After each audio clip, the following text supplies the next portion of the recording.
Oh no. Hey Jude. Hey Jude. Oh no. Ikuzo.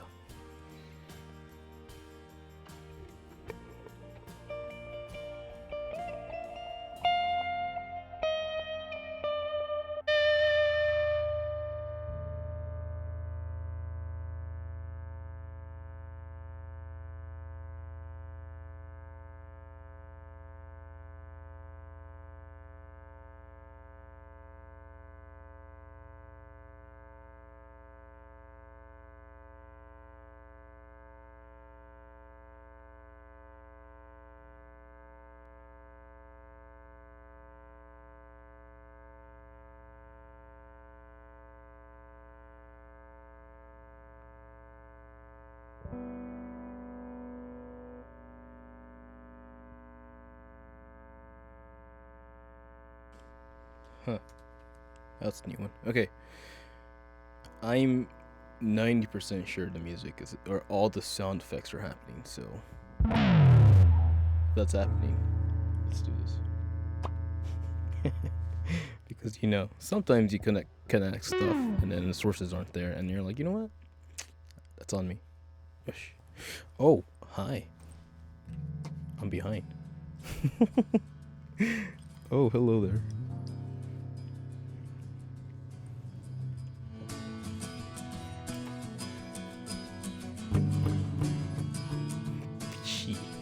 Three?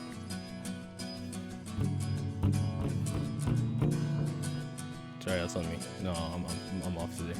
Second. Ah, so close, so close, so close. I knew we were going somewhere with this. Getting ahead of myself. But ladies and gentlemen, it is an awesome Sunday. It's not a morning. So, here I go. Yo. Hey. Hey, hey, hey, hey, hey. Sit up.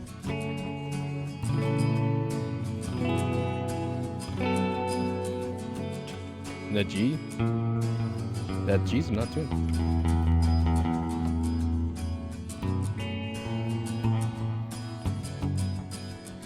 Today is gonna be the day that they're gonna throw it back to you. By now, you should have somehow realized what you gotta do. My E strings are tuned. I don't believe that anybody feels the way I do about you now.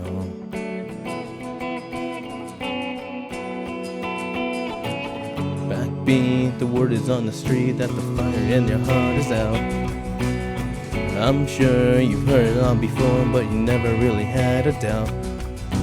I don't believe that anybody feels the way I do about you now.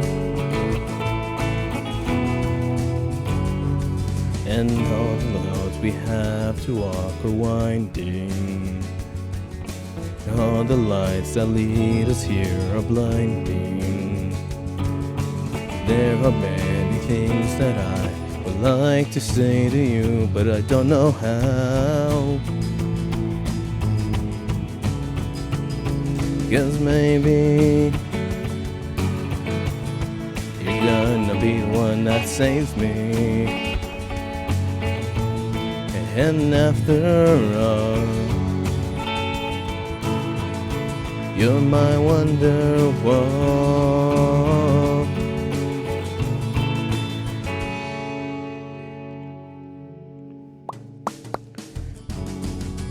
Today was gonna be the day, but they never threw it back to you. By now, you should have somehow realized what you're not to do. I don't believe that anybody feels the way I do about you now.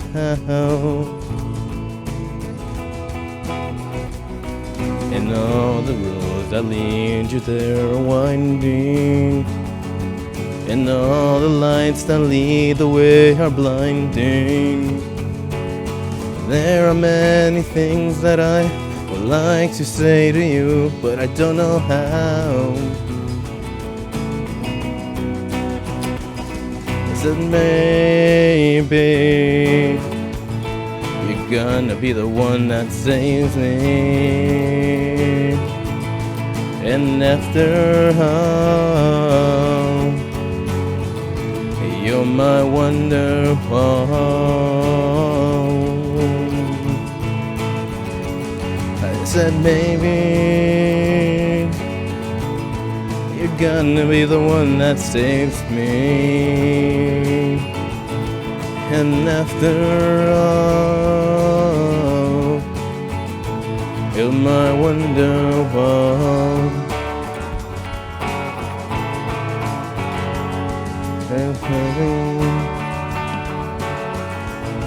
You're gonna be the one that saves me.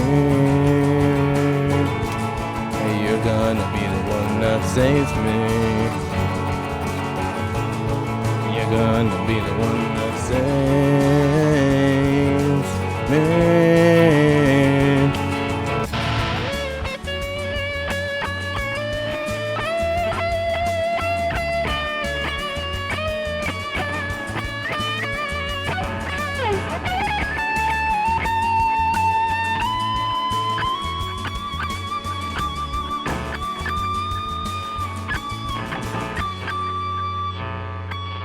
There he goes, I cut off. It's either the leather, that's my finger. Pickups, thank you very much. Wow, who did that? And why is he so late? Also, it's a Sunday, and then our people are home, and the noise is happening. But you know what? It's gonna be a new year. Holy cracker jacks! New year means new vibes. Whatever that means. So, we're gonna keep on going with something a little bit more OG, some might say. It goes off. Hi.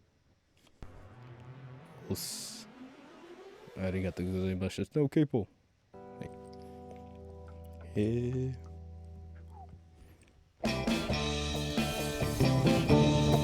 Wait. My G string. What? My E string.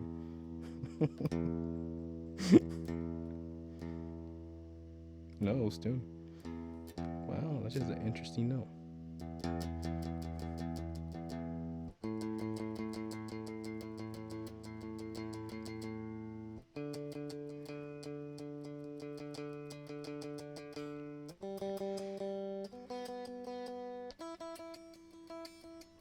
Figure we're right there. Yosh.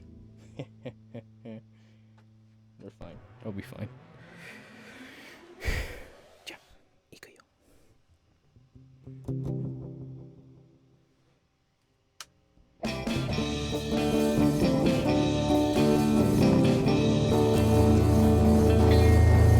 Oh yeah, I'll tell you something. Think you understand. You and you, I'll tell you something. I wanna hold your hand. I wanna hold your hand. I wanna hold your hand. Please say to me, you let me be your man. And please say to me, you let me hold your hand. I wanna hold your hand. I wanna hold your hand. And when I touch you, I feel happy inside. It's just a feeling that my love I can't hide. I can't hide. I can't hide. Yeah, you got that something I want to and when I said something, I wanna hold your hand. I wanna hold your hand. I wanna hold your hand. And when I touch you, I feel happy, nice deep side. D minor. There we go. It's a feeling that my love I can't hide. I can't hide. I can't hide. Yeah, you got that something. I think you'll understand when I say that something. I wanna hold your hand. I wanna hold your hand. I wanna hold your hand. And when I touch you, I feel warm. That's cool. Look at that bridge. What happens there? Do these people just fucking add more lyrics, or am I just like not? Oh, scrolling the right time. Every scroll. Yeah. Wow. Well, if it weren't a beetle, it was a higurashi. So with that, we'll go. Hello, sir. With the karaoke dude, and we'll turn this down, and we'll say bye to the dude in the yellow hat. And we'll say hi to Mr. Sublime. How about that one? Because he's feeling very Mexican today. Thank you. So, welcome aboard. It's another awesome Sunday morning. And as I make sure that things don't blow up in the background, and I don't practice Santeria, well.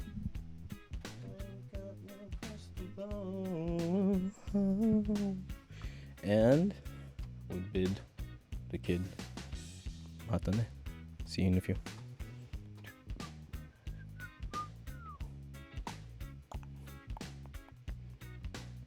I feel like this is like the new anthem, the new Sunday anthem.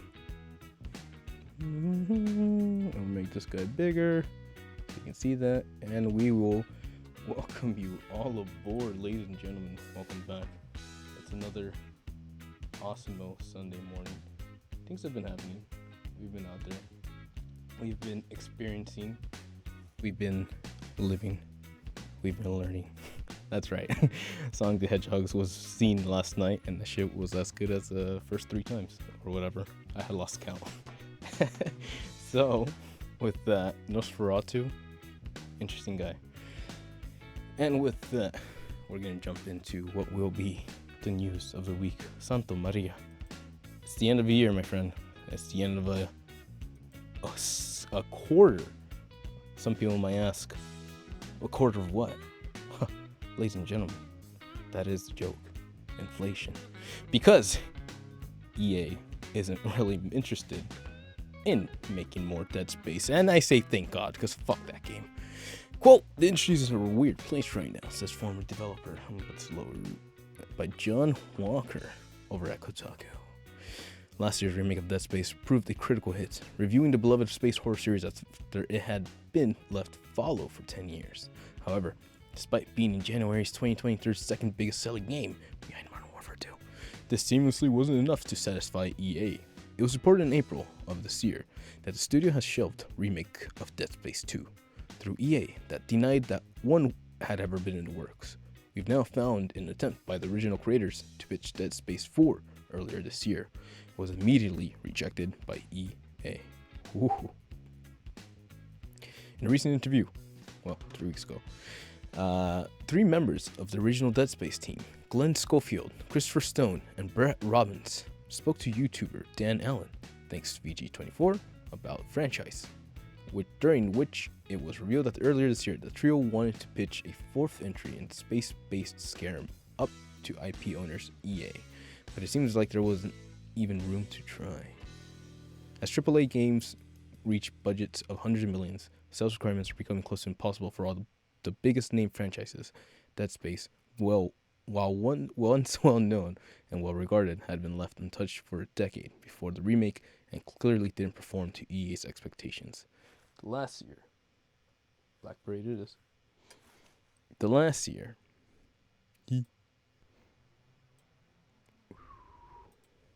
as such, any hopes that internal studio EA Motive would continue to remake the series went out the window. But what if the game's original executive producer, creative director, and animation director all rocked up and said they had the best ideas for making a brand new one. Quote, "We're not interested right now. We appreciate it, blah, blah, blah," Schofield said. One of EA's response. All three looking dejected, they made clear how hopeless it had proven to be. Quote, "We respected their opinion," continued Schofield, with resigned acceptance.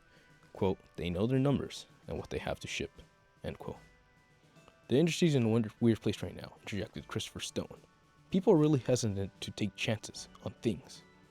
Both Stone and Schofield made it clear how much they want to make a Dead Space 4. "We got some ideas," said Schofield, coming to life in a moment. No way. So this is an interview that they had.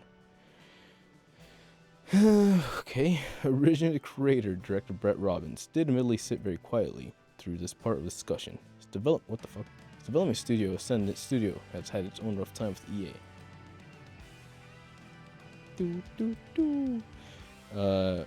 Did admittedly sit very quietly throughout this part of the discussion. His development studio, Ascendant Studios, had its own rough time with EA's, and sells more recently. 2023's $100 million flop, Immortals of Avium, saw half the studio laid off, and then the remaining company reported furloughed before merging forces with Dan Houser's Absurd Ventures for an unannounced project in September.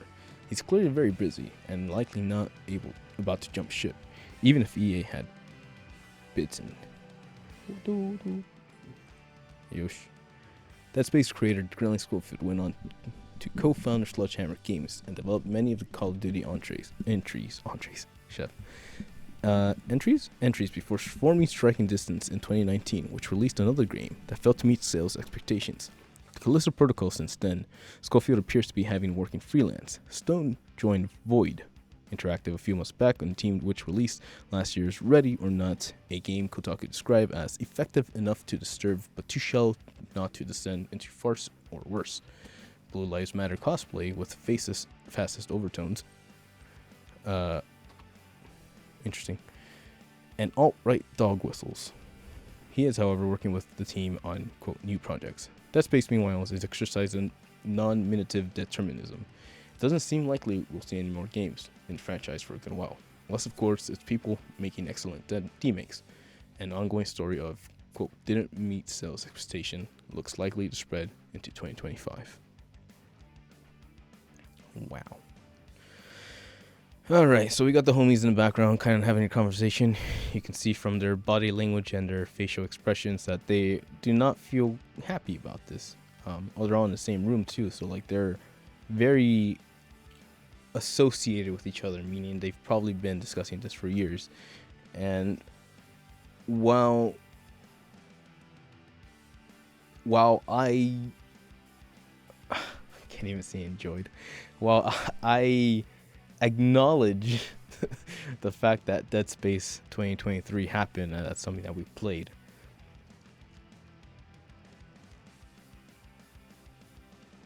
I simply from playing that version, because that was my first version of the playthrough, I can't say that them releasing Dead Space 2 would make me want to buy it. That game put me in a very disappointing position where because there was so much I couldn't do in that. And I don't know if Dead Space 2, 3, or 4 would have fixed those issues for me.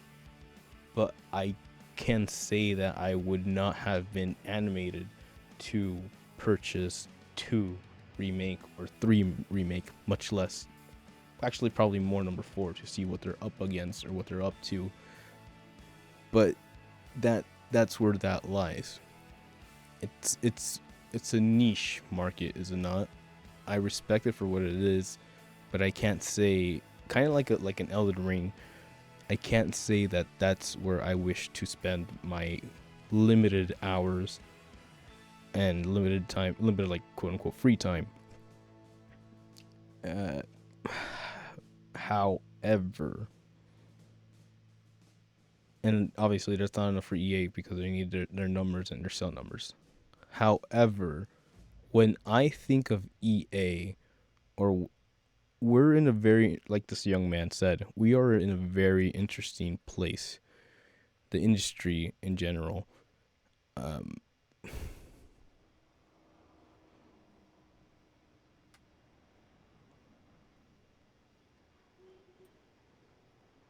right. Because we have investments in these things. We have people who are, we have investors who are looking for their investment return. And we have people like me who know that EA might not have the best track record, but almost expect EA to just put their things on sale. And that there's a couple of companies that kind of fall in line with that, and a couple of certain games. I feel like we all know those big AAA companies who just mass produce things, and we look at them and we say, well, I don't necessarily need it because it's just another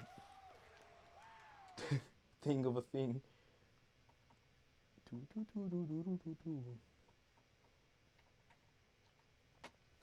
Think of thing, like a copy of what it was last year. Think of Call of Duty or something like that. But even then, it's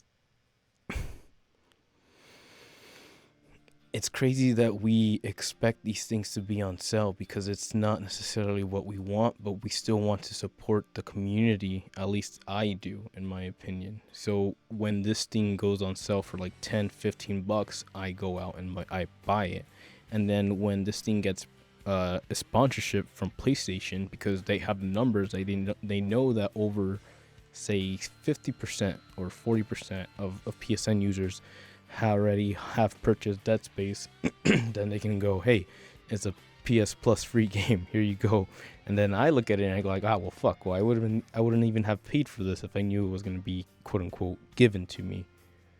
So that is the mentality of where things are, where I'm at least when it comes to certain developers, certain publishers, certain AAA gigantic companies that just are expecting for the bottom dollar. And that's a bummer. That is a bummer because no longer do I feel like I need to support any one of these people.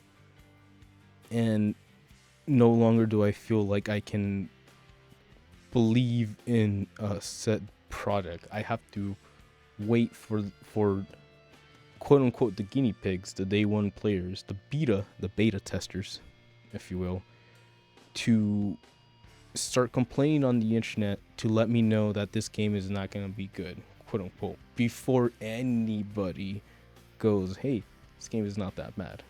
I feel like the story of this game sucks is going to come before this game is not terrible. So that's crazy. It's crazy, and I feel it, and I like that. I almost, it's ironic because after saying all of this, I am still on the side of on EA of going like, no, I don't need another Dead Space 4. At least I don't think I do. Because there hasn't been the ambition. There hasn't been the drive. So far we've had AI, and when I think of Dead Space, I think of the bullshit AI that would take cheap shots with my back turned, even though I fucking calculated the space that we had between us, so fuck that game. Anyways, Godspeed. Think of something new. Use those ideas for something new. It doesn't have to be Dead Space 4. It could be fucking Mute Space 5. Don't worry about it. Moving on to somebody who is also thinking of new ideas, clearly. Touching back on last week's news article, there's again an update from Anime News Network, written by Ken Ikura Gross. Thank you, my friend. Yosh. McDonald's Japan debuts Evangelion Unit Maku. And 3 new Evangelion burgers. Hell yeah. Well, the burgers come with an LCL drink. Santo. This thing gets copyrighted.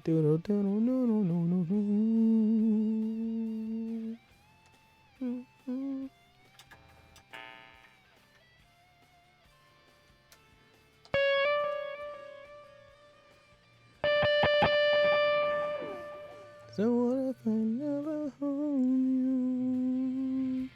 you?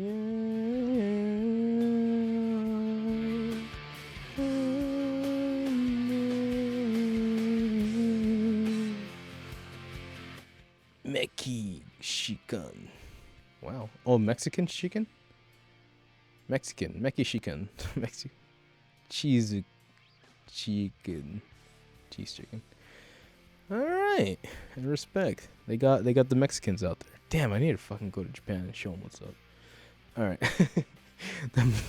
McDonald's Japan continues its collaboration with Evangelion by announcing 3 new burgers on Thursday. Zakukiri potato and nikuatsu beef komu, uma garlic mayo, hash brown and thick beef patty with rich garlic mayo, Mexican chicken, cheese chicken, and cheese double teriyaki. The fast food chain also stated, quote, the Evangelion burgers are born and would be available starting on January 13th. Nice. Evangelion burger. That's birthday. Tanjobi? Tanjo? Yeah, Tanjo. Yosh. McDonald's.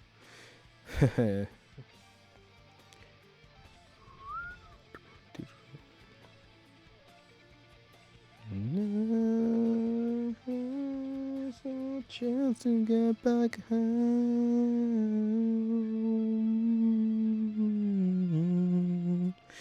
McDonald's Japan also debuted 2 commercials for Evangelion burgers. The first commercial introduces the Evangelion Unit M with footage from the Evangelion rebuild films. The highlight of the commercial is Asuka Langley Soyu saying the pun, Anta Baga. Literally, are you burger? Instead of Anta Baga? Are you an idiot? The second commercial features the shadowy members of NERV asking Gendo Ikari if he has a recipe for zakukuri potato and nikuatsu beef komu uma garlic mayo burger. Uma garlic mayo burger. What was it? Uma. Nice. 3 burgers brought together by fate and McDonald's. The Evangelion burger releases on 1/6 Monday. Hey, that's the day before, everything shall proceed according to C scenario. Oh man. 12 commercials were subsequently upgraded to McDonald's Japan YouTube channel, along with commercials for the Mexican cheese chicken and cheese double teriyaki burgers. Cheese double teriyaki commercial features Misato Kitsuragi asking Makoto Hyoga what she's looking at. The Mexican cheese chicken commercial features so dumb. Chicken commercial features Ryoji Kaji asking Double Agent about the new burger. The Evangelion Unit M commercial is currently region locked in Japan. The other 3 are available worldwide. There you go. Can't hear them, but it is what it is.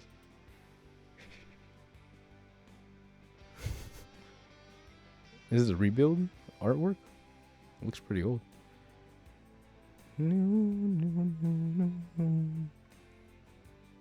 hilarious. What a world. Oh, this one. They're asking him about the secret sauce.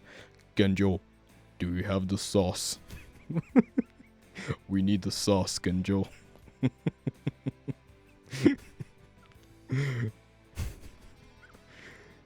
Alright.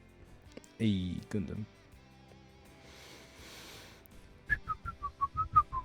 McDonald's Japan also released a standalone art of the Evangelion Unit M on December 26th. The piece features a front profile and back image of the unit, as well as profile of its head and hand holding the zakuri potato and nikautsu beef komu uma garlic mayo burger. Damn, that thing fucking sounds delicious.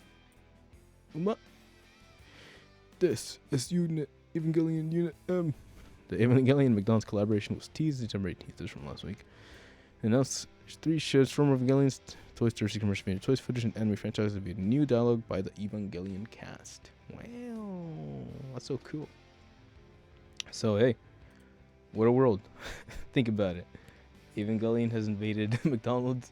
Genshin Impact has invaded McDonald's. You know what I mean? We're here. We're at the impact point. Fasto impacto. Yosh. Well, If you want to be honest, though, the first impact was a while back when NFTs became a thing. Because we're still not done there. Ubisoft's new game has Rayman, ayo, and Blood Dragon, ayo, and NFTs, ayo. Top-down shooter requires purchase NFT before you can even see a menu screen. Santo. This is by John Walker over at Kotaku.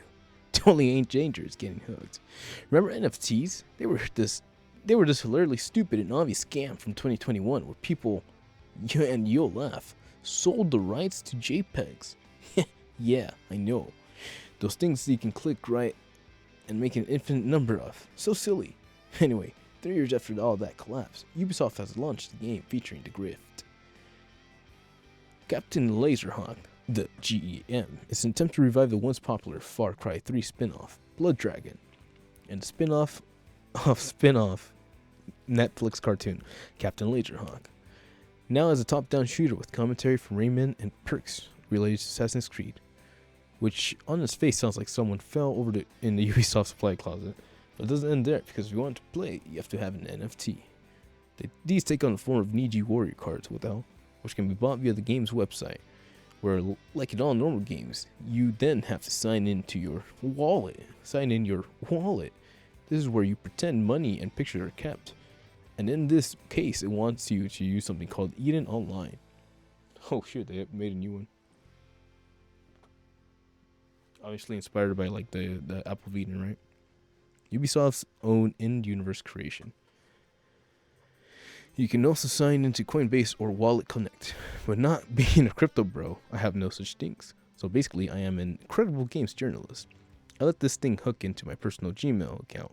This apparently generated a wallet I could associate with the account, meaning I was able to enter the photo booths. Click on photo booth to enter. Here, having repeatedly been told I could, quote, reveal my card, I was rerouted to a website called mcdonalds.io, a somehow surviving NFT marketplace, where I discovered that all of the 1,000 free options to mint a card had already been taken. But I needed my Niji Warrior card to be able to play. Hey.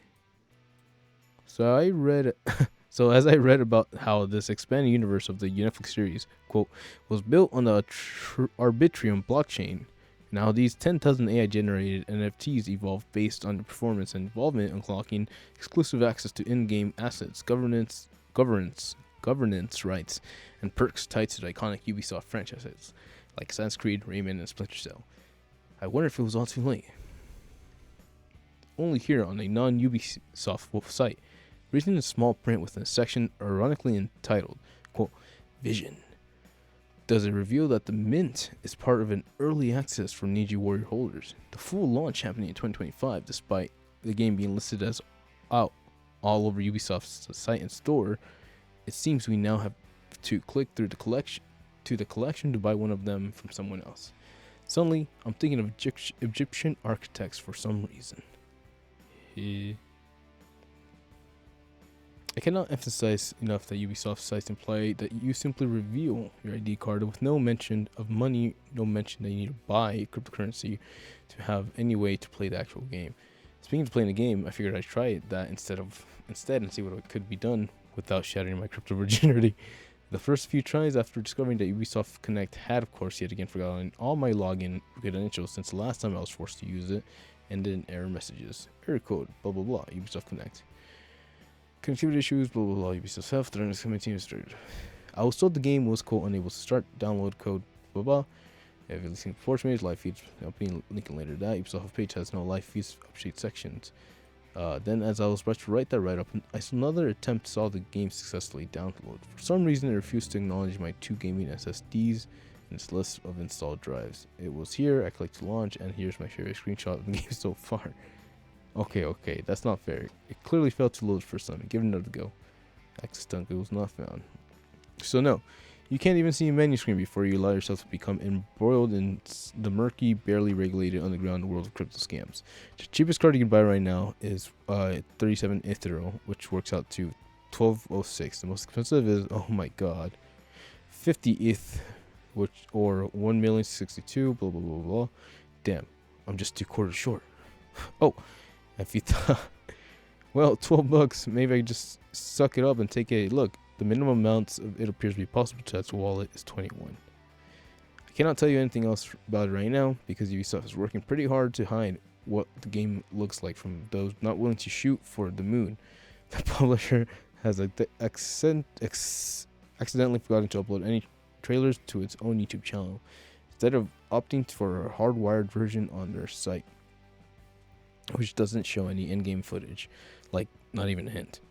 Ubisoft has also, as Polygon noted, not yet remembered to mention the game on its own socials instead of using an Eden Online sock puppet account.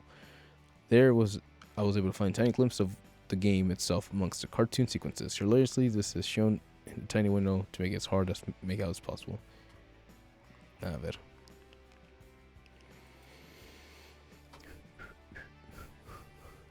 Hello.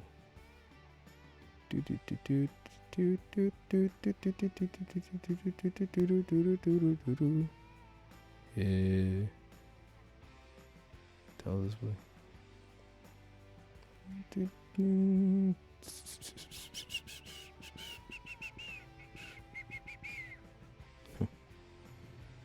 What is that? Assassin's Creed frog?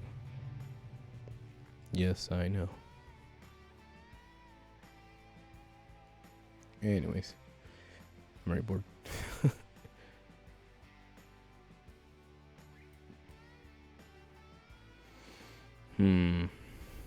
Anyways, if it looks like a crappy F2P mobile game, but as we've not played it, we can't judge if that's the case. That's Captain Laserhawk, the game, folks.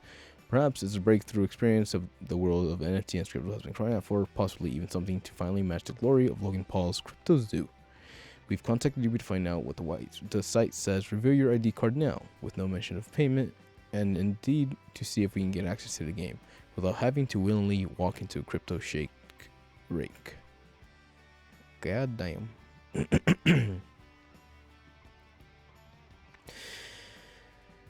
Okay. This is a lot.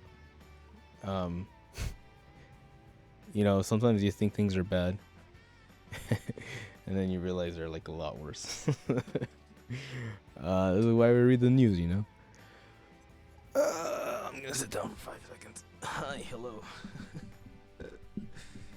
So, Ubisoft has been going through a lot lately. They clearly are in financial trouble. They have the fucking parent company people who are just there to bleed them dry. Yeah, all you really know is that Assassin's Creed was Assassin's Creed, and then the assassins lost to Abstergo, and that is the true ending of Assassin's Creed.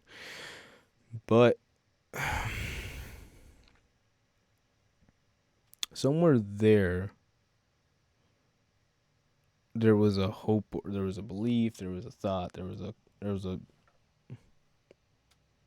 shred of hope, I think, that somehow they would turn it around, that they would maybe figure things out, and they would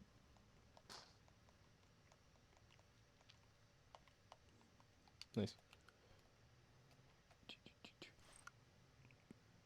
Assassin's Creed was gonna be like that thing that everybody was looking for, whether it was gonna be good or bad, and Ubisoft delaying and not saying anything, and just Ubisoft just being Ubisoft, bro. It's not good, and I don't know how far these people are gonna take it. There's nothing more disturbing to look at than a cornered animal, because yeah, cornered animals don't do well in corners, and that's where we're at right now. I see a fucking company that used to mean something, that used to believe in something, that used to be a leader, right? They used to represent, they used to have, whose words and works used to hold weight because of the example that they had created in front of them. And now I see a flopping fish, like a Gyarados on the ground or outside out of water. I guess I can survive that, but you know what I mean. And dude, that's rough. I don't know how bad it's gonna get. Clearly, the people are fucking gonna do it, play their game, and you know, like they sold out of the quote unquote free NFTs, so there is an interest. People know about this. If you know, you know. That you just have to be there. But it's gonna be when they try to roll this out with actual, like in the public, try open up in the public to see how the world's gonna react to that, or if people don't buy or X amount of things. And man, I knew these things were gonna happen eventually. We have Pokemon, the trading card game. Those card packs that you're opening up, essentially they're just NFTs. Every single card essentially is an NFT. It's DLC, right? But you know, this and this probably the exact same thing. You're using your money, your assets, your wealth assets to fund a video game, a gotcha game, or whatever this might be. But oh man, goddamn, if this ain't the future. Okay, just keep an eye on it. It's not gonna be cool. But hey, we've been through worse, right? Said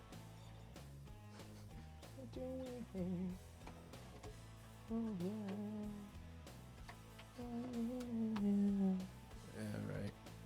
For now, let's get colorful. Let's get a little bright. Or not, because apparently Miku is not having a great time in this picture. Whoa! Over back to the Anime News Network. This is Alex Mateo. Ikuzo.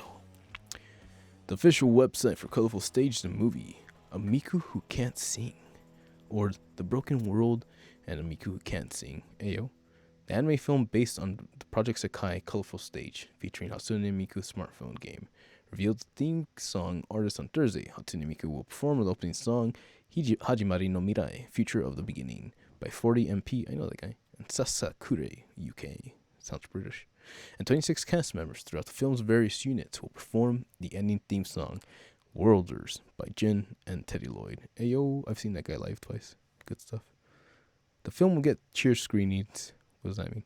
In which the audience can cheer, shout and clap during the movie on the same day that the regular screenings begin on January 15th. That actually sounds really cool. Hey, January 17th. There will also be weekly after shows featuring a different unit each week. Ooh, that's cool. Hatsune Miku will have stage screenings before movie screenings for a limited time from January 17th to 23. Colorful Palette, a subsidiary of Craft Egg, and Sega. Sega, yeah, that's what we're talking about. Are collaborating on the film, which will open in theaters in Japan on January 17th. The film is getting global release. Really? Wait, the film is getting global release, but it's going in Japan on January 17th. It's Okasan's birthday. The original story follows Ichika Hoshino, who hears a Miku song that she has never heard before at a CD shop and sees a Hatsune Miku, whom she had never seen before. Ichika calls out to Miku, who is surprised by the voice.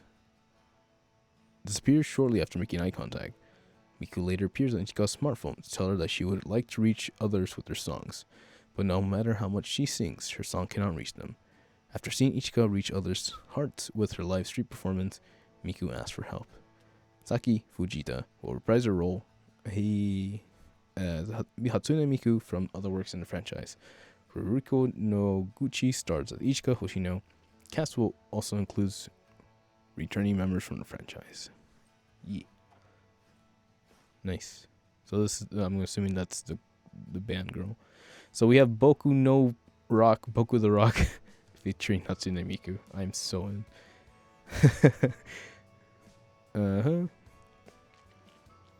Is directing the anime at PA Works. Yoko Yoniyama, your boy Kong Ming, Ayo, dancing. So we got someone who's experienced with dancing moves in anime. He's writing a screenplay. Never mind, they're writing a screenplay. Yuki Akiyama, World in Colors, designing the characters, and is a chief animator director along with Masatoshi Tsuji, chief animation director for Summertime Rendering. Nice, who is also a sub-character designer. Satoshi Hono Agretsuko is composing the music. Yosh! Project Sakai Colorful Stage featuring Hatsune Miku star phone game launched in Japan in September 2020. This game is a collaboration between Sega, Krypton Future Media, and Colorful Palette, a subsidiary of Craft Egg, Sega, and Colorful Palette. Released the game globally as Hatsune Miku Colorful Stage on devices on December 21st. Yosh! Cool. Characters split into 5 bands, each their own musical style and backstories, maximum biggest hits, including Toy World, blah blah blah blah blah blah blah.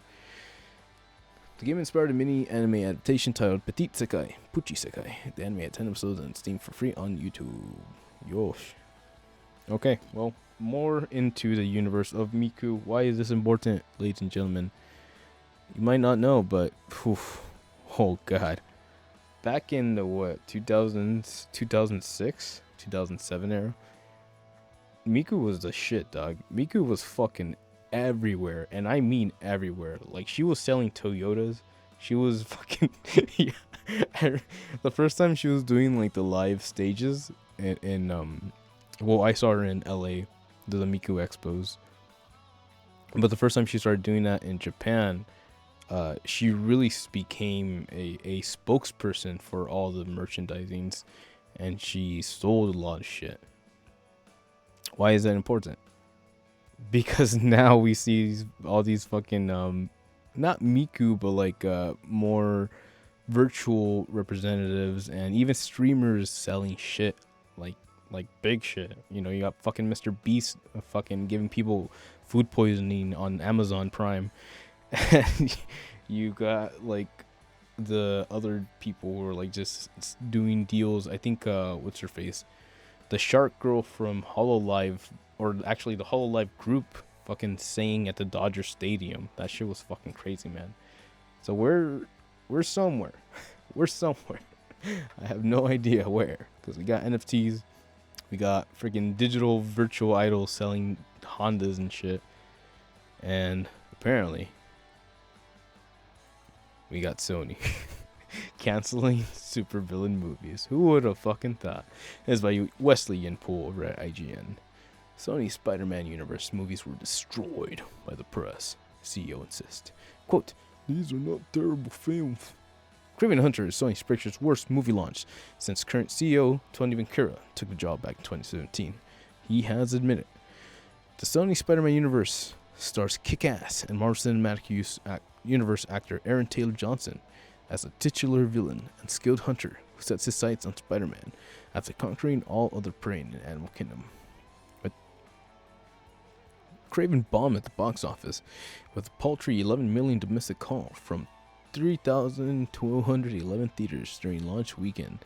That figure was enough to set an unwanted record, the worst ever opening for Sony Spider-Man Universe movie.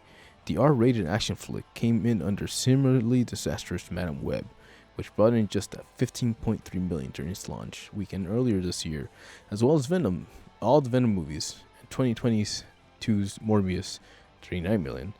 Kraven's current 43 mil worldwide box office is especially awful given the movie cost an estimated 11 million to produce. When you add on market spend, Kraven is set for a big loss. Whew.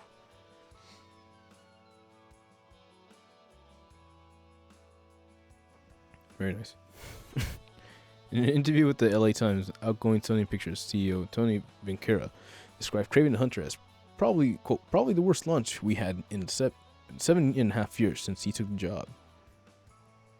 Before going to express his surprise at the film's disappointing box office haul.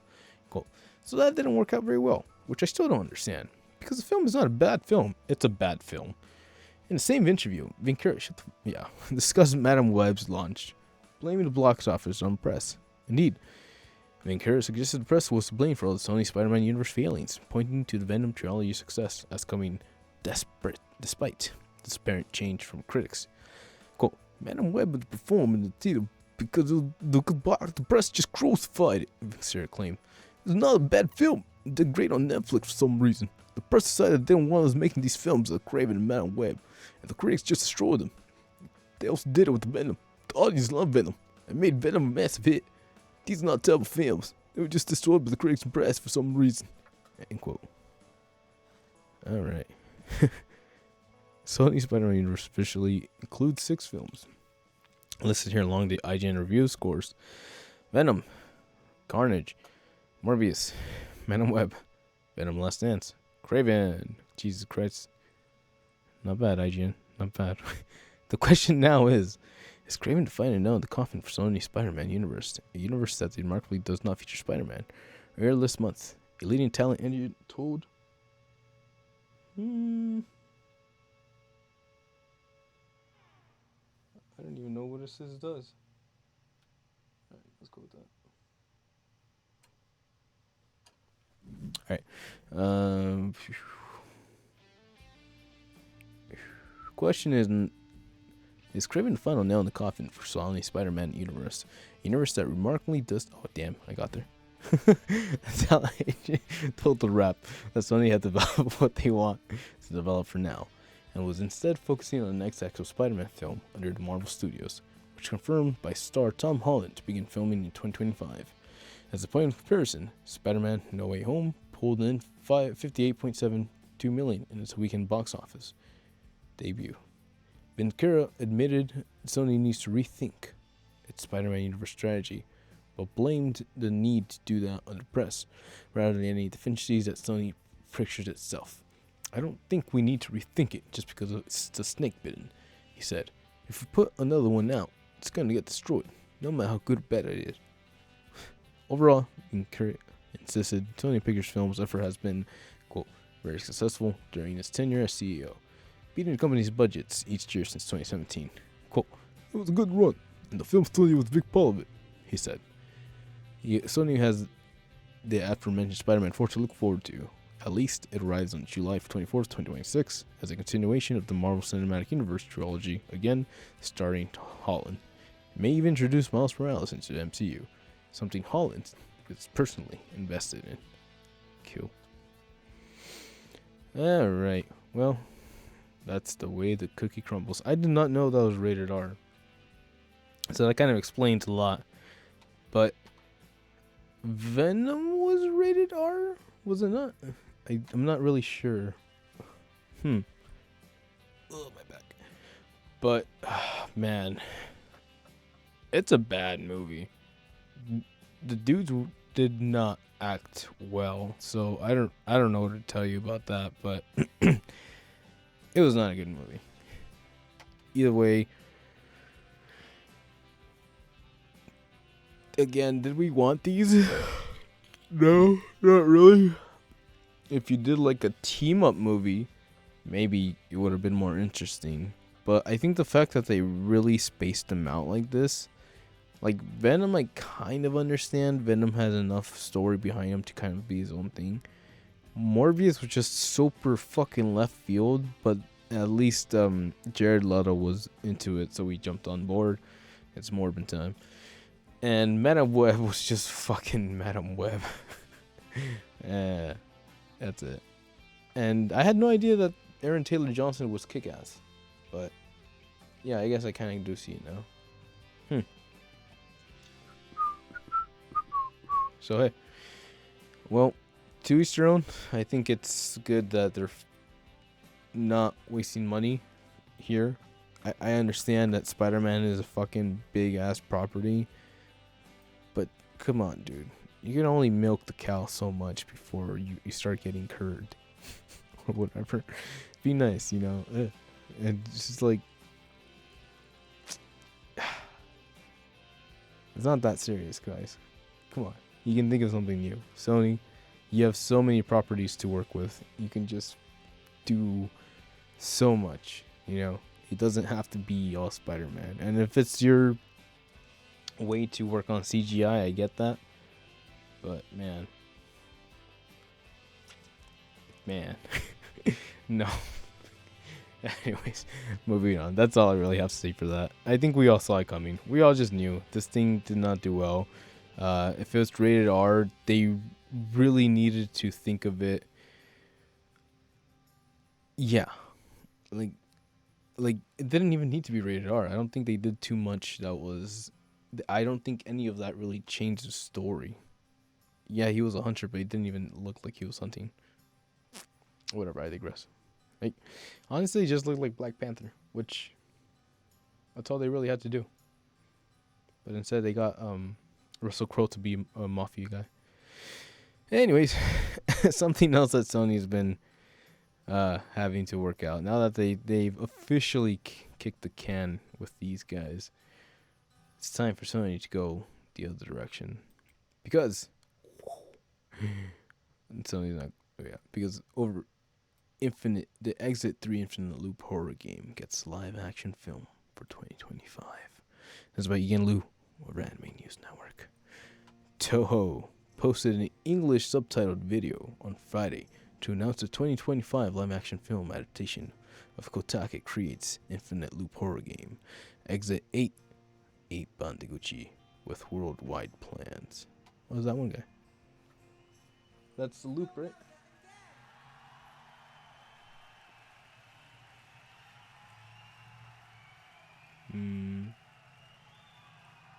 Trying to find my remote. Can we not fucking copyright me?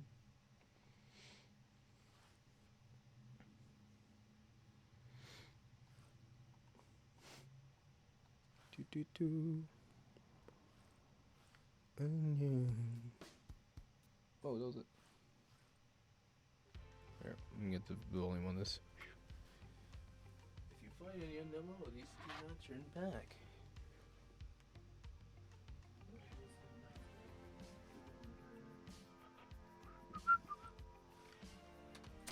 Hey, it's the old man.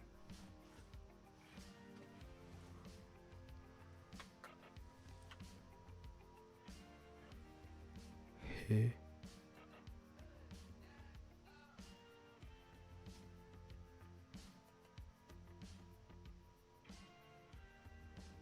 Oh wow, look at him go.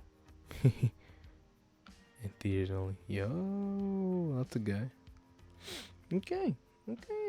Well, I did that. You know what?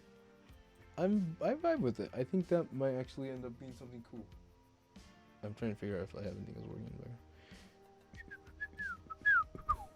Can I get some?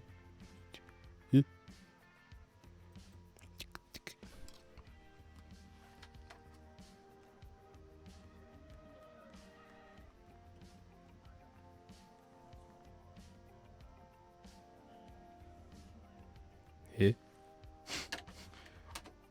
I'm not sure about that one, Chief. Oh, okay, I get it. We're playing all this shit in the background. Alright, cool. I feel you. EA, of course, EA. Here we go.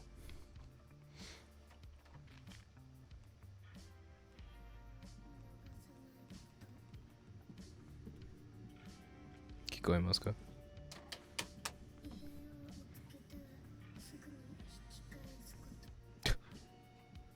Obviously, you got the little music in the background.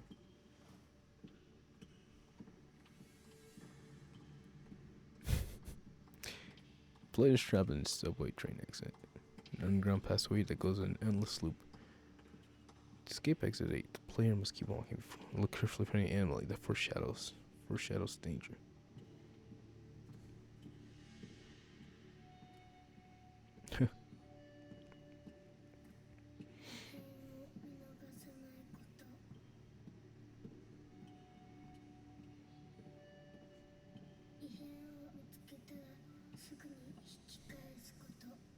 Hey. 異変が見つからなかったら引き返さないこ Who's the kid talking?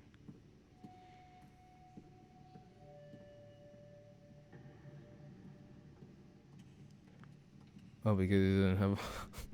Because he doesn't have a.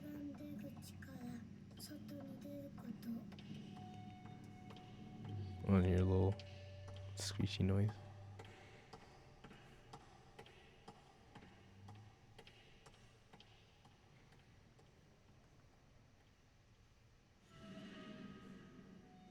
Nice. Okay. So, okay, here's my 2 cents on that one. I really was expecting like one of those jump scare shrieky dinky sounds, but the fact that holy shit, those are all dudes, aren't they? The fact that they made it like a very subtle, almost like a orchestral sound, like a bow sound. That's pretty cool. That's a nice way to do that without being obnoxiously annoying with the sound jumps, the sound bite jumps. I respect that. So hey, looks cool. Kotake Create was actually the name of one person indie game developer launched the game on PC via Steam. Nice. The game is now available on PlayStation 4, PlayStation 5, and Switch, and My Dears released the virtual reality version on VetaQuest Store in July, and on Steam in September. Videos for the game have garnered over 1 million views on YouTube. Kotake Create reported never imagining during the game's launch they would get a live-action film announcement barely over a year later. However, the developer said the film's story does not destroy the game's world-building atmosphere. Kotake Create got to visit the film set and expressed amazement at actually walking the underground passageway in real life. Wow. That's very cool. I just wanted to make the big deal about it because, again, this was a one-person job, right? So the fact that they came in clutch and they're actually getting to produce a movie of their works is pretty damn cool. This is a game that hit a lot of streamers. I saw it kind of hit the airwaves with the streamers and how they were all excited about this coming out. And I think the point of the last topic combined with this, seeing how streamers and the influence of streamers influences Japan making a certain movie, is pretty damn interesting. Whether Japan really understands the market and sees the market and wants to go in this direction because of that specific streamer market is even more crazier, and we might see more of that. I seriously believe we'll see more of this type of deals in the future. Wow. Crazy shit. Very cool. But hey, better chance for more ideas. And video games have always been cool, damn it. Because the Batman 2 has been delayed by year once more, and will now arrive in October 2027. Matt Reeves' sequel was originally set to be released on October 25th. Batman 2 has once again been delayed by a year and will now be released on theaters on October 1st, 2027.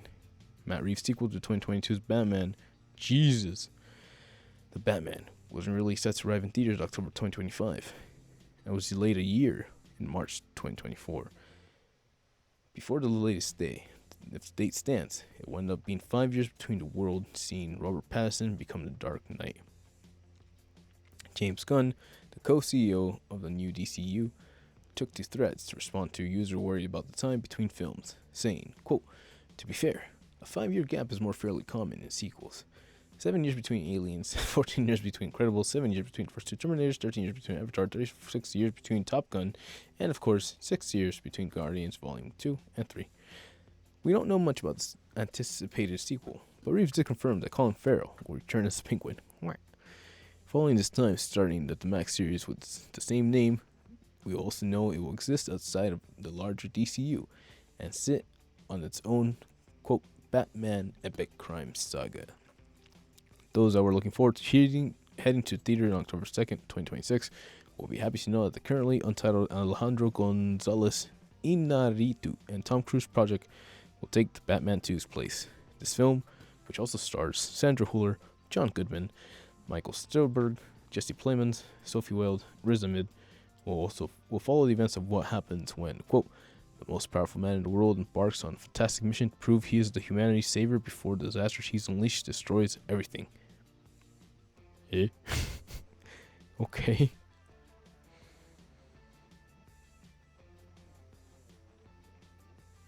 Cool. It's also announced that Patterson's Mickey 17 has been moved from April 18, 2025 to March 7, 2025. Nice. And Cinders had jumped from March 7th, 2025 to April 18th, 2025.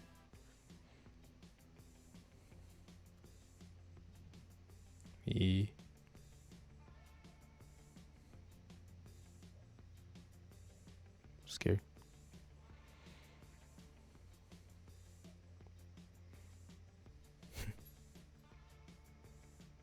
Fascinating. That's crazy. For more, check out the Camillus and Bat 2. Okay. Sorry, I got distracted. Oh, man. Happens to the best of us. Yep. Well, that's an interesting vibe. Question is, why? Why are we delaying these things? Who messed up? Who slipped up? What's going on? By the way. Why? I don't know, man. It's kind of rough.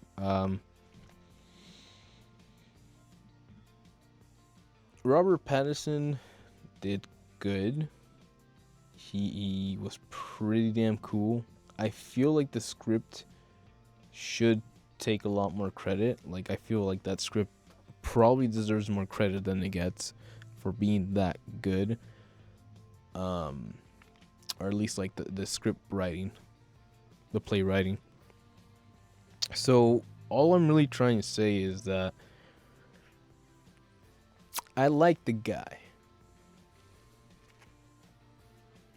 But if we're all waiting on fucking Twilight Boy because he doesn't want to like go to the gym, I understand the first time around for Batman he didn't want to steroid up for the role, and I respect that. I think that's a good point. But you gotta try going to the gym, dog. Like,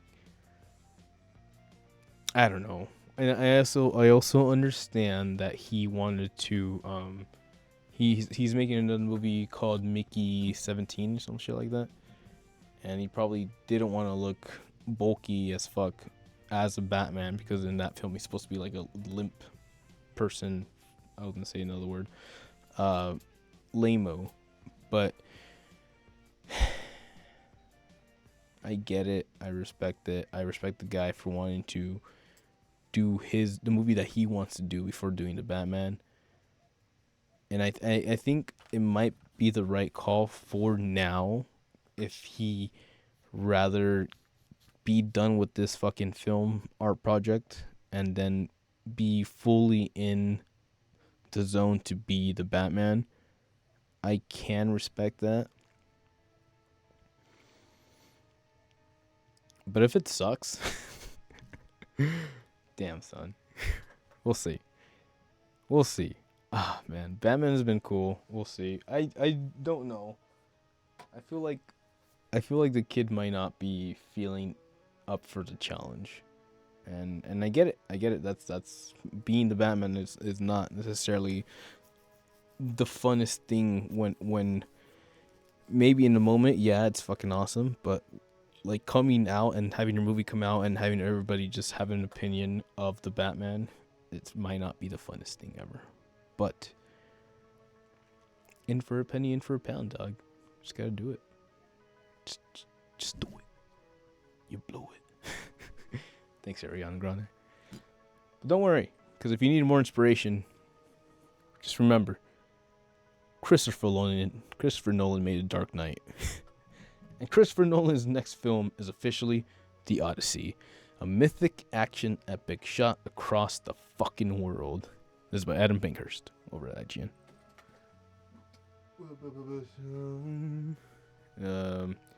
Universal Pictures has revealed that Christopher Nolan's next film will be The Odyssey, a mythic action epic shot across the world using brand new IMAX film technology. Let's fucking go! That will be released in theaters on July 17th, 2026. Nolan's The Odyssey will bring Homer's foundational saga to IMAX films, screams for the first time, and it will be a retelling of the ancient Greek epic poem that was first written in the 8th or 7th century BC. Fuck. Before Christ. Christopher Nolan's next film, The Odyssey, is a mythic action epic shot across the world using brand new IMAX film technology. The film brings Homer's foundations homes in theaters everywhere in July 1725. Universal Pictures. Gotcha. For those unfamiliar, The Odyssey follows the journey of Odysseus, the king of Ithaca, who travels the world for 10 years in an attempt to get home after the Trojan War. While Universal didn't reveal any further details on Nolan's The Odyssey, reports have already been painting a picture of the stacked cast the film will have. Matt Damon was the first person to be in talks to star in Nolan's next film, which marks his return to Universal after 2023's Oppenheimer, which won 7 Academy Awards, including Best Picture and Best Director. Fuck yeah. Alongside Damon, reports state he may be joined by Charlie Theron, Tom Holland, Zendaya, Anne Hathaway, Lupita Nyong'o, and Robert Pattinson. Oh, that's why we're fucking lagging on this shit. On Batman. Alright, you do your thing, vampire boy. Vampire kid. Skewers. We're obviously excited by Nolan's next film as we gave Oppenheimer 10 out of 10 in our review. We said, quote, a biopic in constant freefall. Oppenheimer is Christopher Nolan's most abstract yet most exacting work, with themes of guilt writ large through apocalyptic IMAX nightmares that grow both more enormous and more intimate as time ticks on. The disturbing, mesmerizing vision of what humanity is capable of bringing upon itself, both through its innovation and through its capacity to justify any atrocity. Sheesh. It's beautiful. Good writing, man. Good writing. So, hey.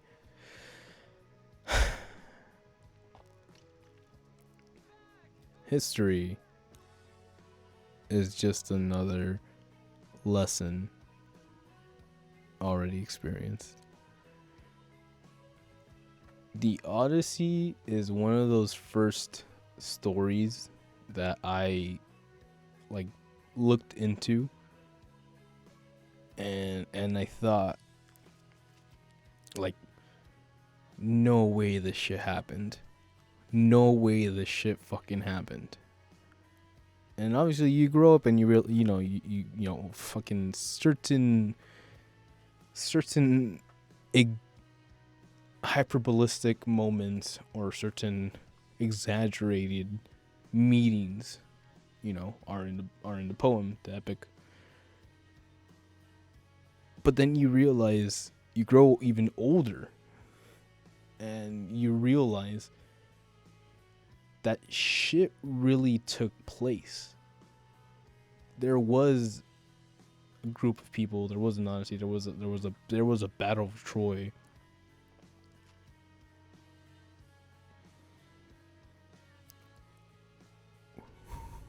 And it hits you and you realize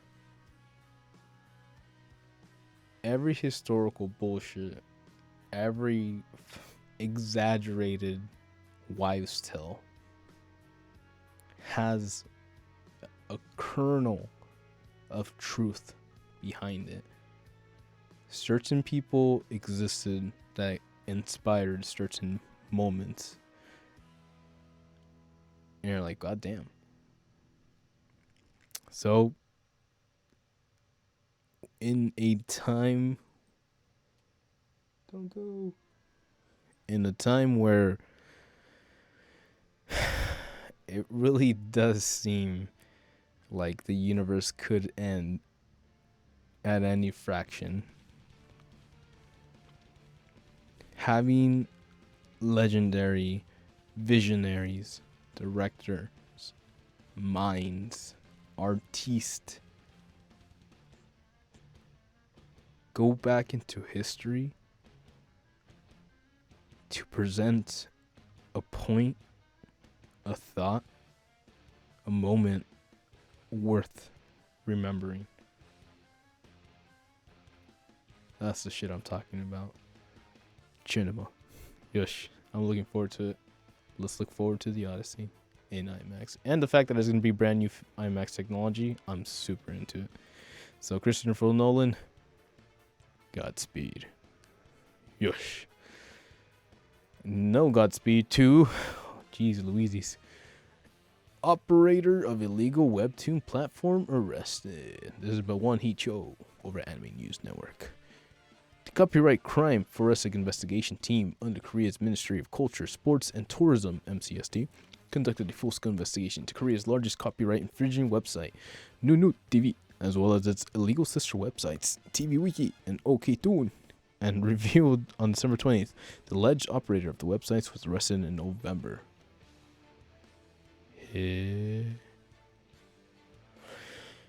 OKToon is known for legally uploading webtoons and making profit from them. The other two websites are legal streaming services. Yep, that's what I thought it would be. MCST seized the domains of Nunu TV, TV Wiki, and OKToon, redirecting across routes to a domain seizure notice page, effectively preventing transmission or distribution of unauthorized copied works. The arrest was the result of close cooperation among the MCST, the Daejeon District Prosecutor's Office, the Busan Metropolis Police Agency, the National Intelligence Services, the U.S. Homeland Security Investigations, damn, America did it, Korea offices, the International Criminal Police Organization, Interpol, and overseas investigative agencies. The operator of OKToon used a particularly meticulous method by collecting user accounts from legitimate domestic webtoon platforms from unspecified positions and then illegally copying them on posting the webtoon content. MCST Copyright Bureau Director Joan Hyung-mi stated, "The apprehension of the OKToon operator is the greatest achievement since establishing the K-content illegal distribution eradication plan and launching the copyright crime forensic investigation team. It also demonstrates that illegal website operators who threaten the rights of domestic creators can no longer invade our investigative work." Earlier this year, Japan's Content Overseas Liberation Association, CODA, collaborated with the Copyright Overseas Promotion Association, COA, of South Korea to file criminal complaints against several piracy websites in Brazil. Together, the organizations targeted 8 websites. 3 sites were exposed through a CODA member company, and 5 websites were exposed that had pirated webtoons. Sheesh. Damn. So, oh, that's the money that they've made out of that. So, ow. So not only are they really cracking down on the internet side of things, they'll fucking come to your house. We're there, ladies and gentlemen. Hello. All right. Well, okay. So I mean, I think it's pretty freaking like obvious if you didn't necessarily create or take part of creating a project or an art or something fun, don't fucking go around stealing that shit and selling it for profit, dog. Don't, like, it's pretty fucking common knowledge to not put your name on your fucking your what's it called, your neighbor's homework, your seat neighbor. I'm thinking about when you're sitting in school and you have someone sitting next to you in the desk. But yeah, man, bruh, it's one thing to kind of like promote something that you enjoy or like repost or share or whatever, but it's another thing to start charging or to make a living off, or not even a living, just to expect revenue from something that you aren't putting effort in. And I understand that, yes, stealing all this shit and redistributing it does count as an effort, but really, okay. So, as things get more heated onto the internet space, as the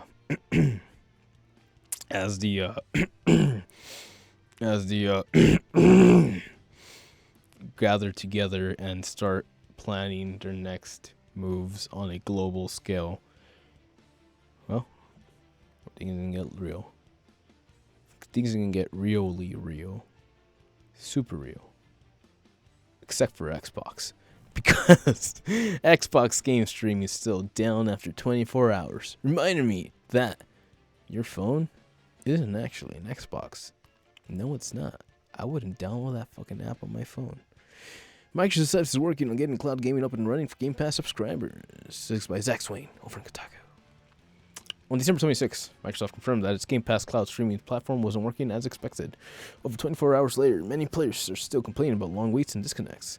This outrage comes at a time when Microsoft has been pushing a new market slogan that claims everything connected to the internet is an Xbox. As reported by Engadget, starting around 12 p.m. ET on Thursday, users began complaining on long waits and disconnects when trying to play games via Xbox cloud streaming services. This option is available to Game Pass Ultimate subscribers and lets them play a large library of games across multiple devices, including tablets, phones, and TVs. However, as of 4:30 p.m. ET today, Xbox doesn't seem to have a timetable for when streaming will be back up and running for everyone. On December 26th, about an hour of an outage started, Xbox Support tweeted out the company was, quote, aware that users may be experiencing issues launching cloud gaming titles. This account tells people to check the official Xbox status for updates. Since then, things haven't improved much. Users may see unusually high time when attempting to launch a cloud gaming title. Our teams expect that users will be able to connect faster than the time elevated show. Okay. On December 27th at 10 a.m. ET, the company posted a follow-up claiming that users might see long wait time displayed when launching a game on cloud, but that this time, wait time isn't accurate. However, checking the comments on the post and elsewhere, it seems like people can't even connect or play games. Can't even play games on their phones or other devices. As of 3:30 p.m. ET, the Xbox support page states, quote, we're close to resolving the issue. I expect the issue will be resolved, likely a few hours after this post goes live or sooner, but the timing couldn't be worse. This holiday season, Xbox really pushed the idea that its cloud streaming option could replace a console. You didn't need an Xbox for your Game Pass subscriber. With a phone or smart TV, you could just stream all those games instantly. And as a result, I imagine this Christmas season so all the kids and teens get Game Pass subs so they can stream games without their parents having to buy a pricey Xbox. A lot of people are probably experiencing cloud streaming for the first time this holiday season, and, well, this outrage is a very blunt reminder that while you can stream Xbox games on your phone, it ain't like an Xbox. It ain't an Xbox. An Xbox can work without an internet connection, and it can play your games offline. A phone can't. Maybe an Xbox should make it more clear that all those cute ads promoting every device should make that more clear in all those cute ads promoting every device as an Xbox. Wow. Well, that's the way the box crumbles. Who would have known, huh? Anyways.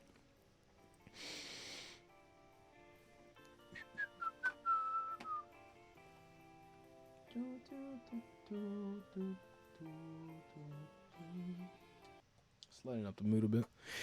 Yeah, man. Let's check these guys out. They are so confident about this too. And you have to imagine that's what will happen, right? That's the Xbox. That's the Xbox by itself. That's the Xbox. That's the copyright. It's an Xbox. Yeah, you have to imagine that, like, again, like, all the new users and everybody trying to get on the internet at once messed up it was a lot. They couldn't handle the space. And that's really bad when you think about it, because you're telling me that a fucking massive online network corporation doesn't have the bandwidth to support this. Like, who messed up? And how the fuck did you mess up this bad? Like, did we not expect the numbers to be big? Did we not support the streaming service? There's just so many. If anybody was gonna, like, and then and you come out swinging like this, all ballsy and shit, and like, if anybody was gonna get this shit right, you'd imagine Xbox would do it. Could have Sony has been doing this for a fucking while now, a long ass while, I think.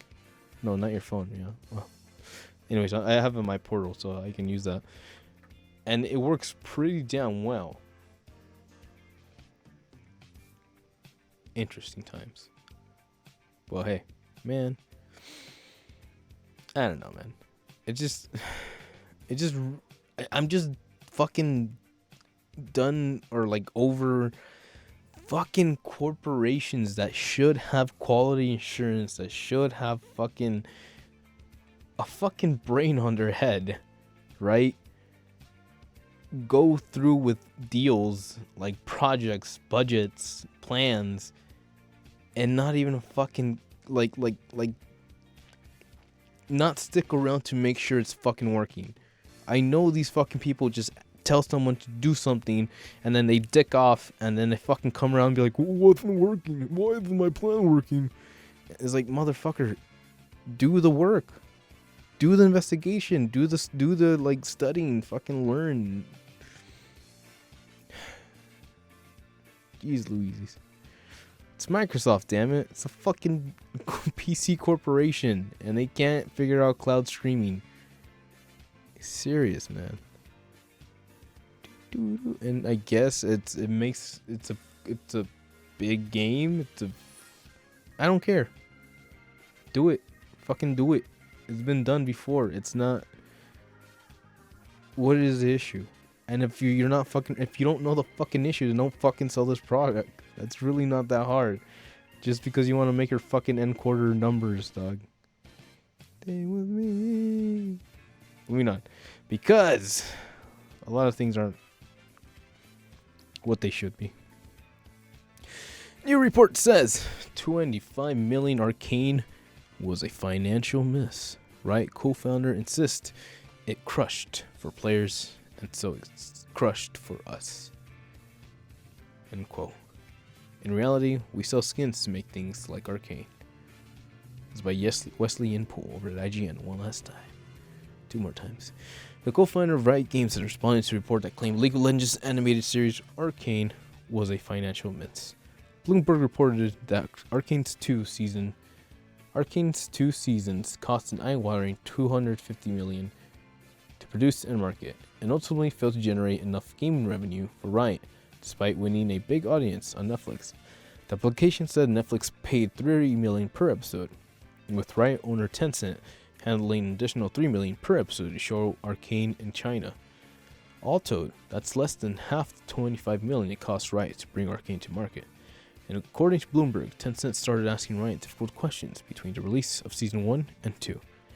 The hope, Bloomberg reported, was that Arcane would fuel an increase in players of League of Legends, and it turned a boost in spending. Riot makes significant revenue from sale of skins for League of Legends characters, some of which cost hundreds of dollars.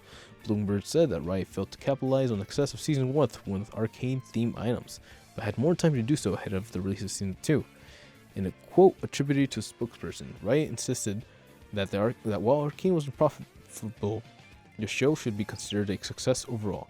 Within the last month, one of the company's highest grossing revenue periods ever, apparently the second season is on track to at least break even financially. Now, Riot co-founder Mark Merrill has responded to the report, talking to Reddit to address the discussions about it within the League of Legends community. People who look at the world through a short-term transactional cynical lens really struggle to understand Riot, Merrill said. This has been true with various people trying to claim that the high-quality free games won't work, that esports will never work, that our music was insane, and now we're saying that Arcane wasn't awesome and worth it? These people think we make things like Arcane to sell skins, when in reality, we sell skins to make things like Arcane. Riot is a mission-driven company where writers are consistently striving to make it better to be a player. That is why we have successfully done that over and over again across multiple games and now multiple businesses, mediums, games, sports, music, animation. Do we get everything right? Nope. But we are focused on the short-term extraction of profits. We are focused on delivering exceptional value to our audiences over the long term, again and again and again. Quote, to be clear, Arcane crushed for players, and so it crushed for us. Merrill clearly is insisting that for Riot, the costly Arcane was worth it. Although it's worth noting that he does not dispute any specific part of Bloomberg's reporting, Meryl subsequently responded to one Reddit user who suggested Arcane wasn't profitable enough for Riot to make more League of Legends animated spin-offs, saying, "Except it was." Fans were hoping that Riot pushes forward with more League of Legends animated series despite all this. Last month, Riot creative director, Arcane creator, and showrunner Christian Link revealed the 3 Runeterra regions as it's exploring as settings for future show: Noxus, Irona, and Demacia. Wow, I have no idea what that means. That was cool. Arcane League of Legends. I saw that.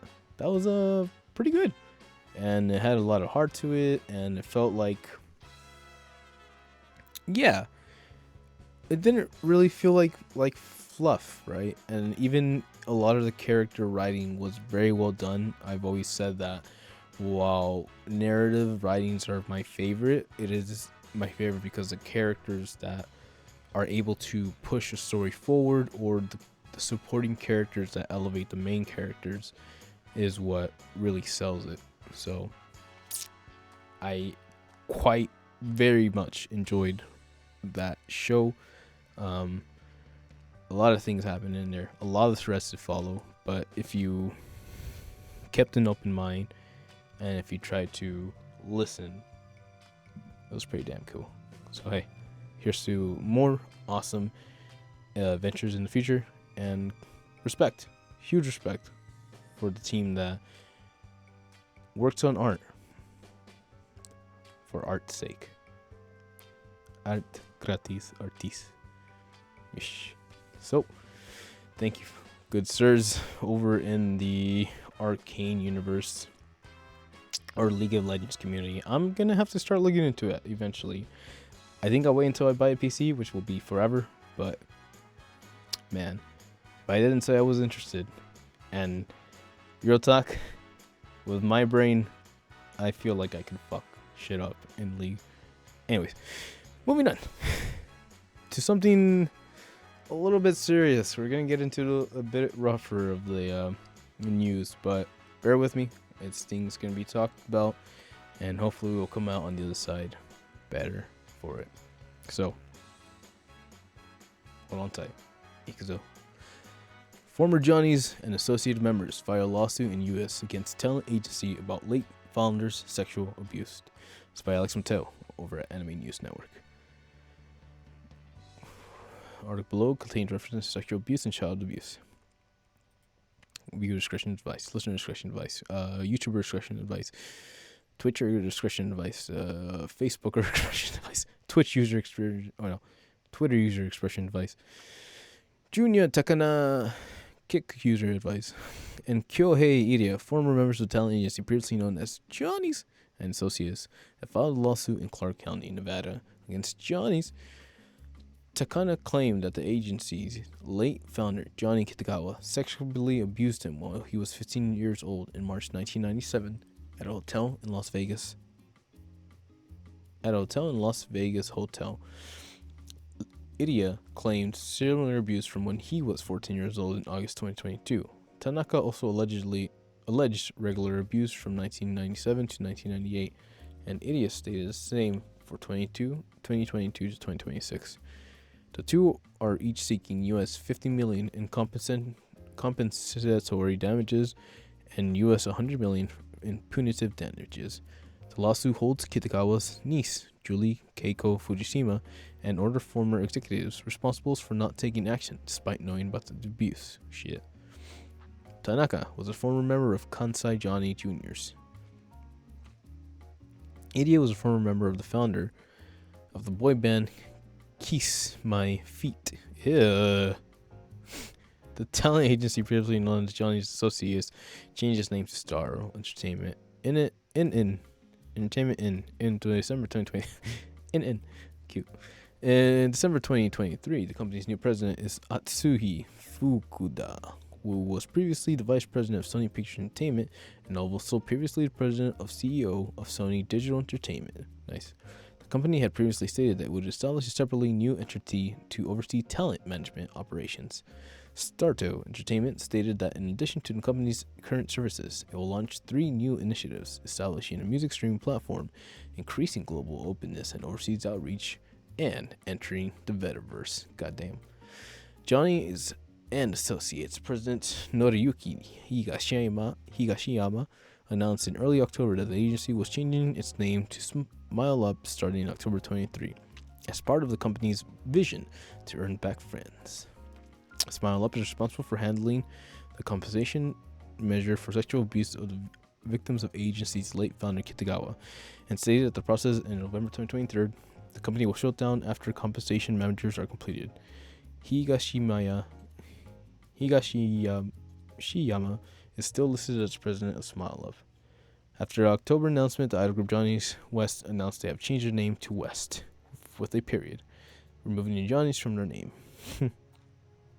And the former Johnny's and Associates were aged publicly and made the first time in December 2023 that Kitagawa did sexually abuse a large number of aspiring pop star teenagers from the 1970s to the 2010s. Damn. In September 2023, then President Fujishima stated that she was retiring as president, but will remain the representative director and owner of the company. The agency stated that it is taking measures to compensate for damage caused and prevent reoccurrences. Oh, baby. Mainichi. Bruh. That.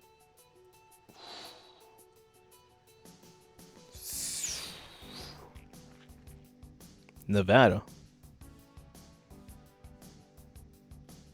Talent agency Nevada. So these kids in Nevada. But they're Japanese. Okay. So I'm just trying to fucking figure out why are they in Idaho or Nevada? Oh shit, that's Colorado. Oh shit. Yeah, man. I need to get water.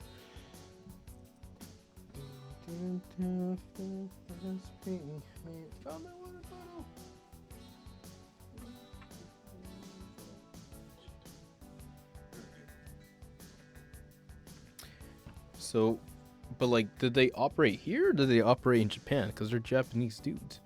And like, I've never heard of these bands. Obviously, I was I was born after the first guy, so I wasn't really into that. What? It's crazy. 5 seconds, I'm gonna drink water.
Very nice.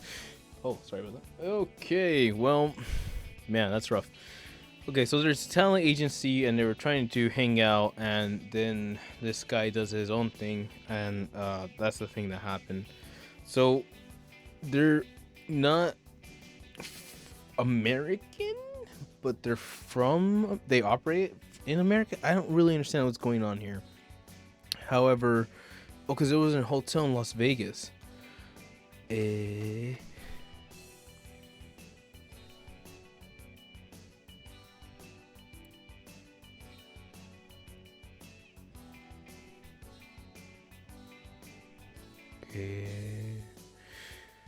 Okay, and then I'm trying to figure out why did they have to ask Nevada to open the lawsuit?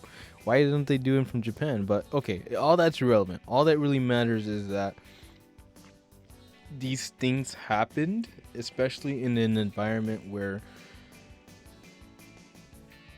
you're selling a pretty object, and a lot of people would be, hey, I'm gonna try to take that object or whatever, and that's not cool, man. So I can only imagine how many other incidents are not necessarily talked about, especially when, or not even including a separate gender. So that's kind of crazy to think about. But man, dude, man, oh man. Be better, right? They'll be better. As long, well, talking about it makes it known that it's not okay. So hopefully there's light from this, because damn, man, shit like that will really fuck you up.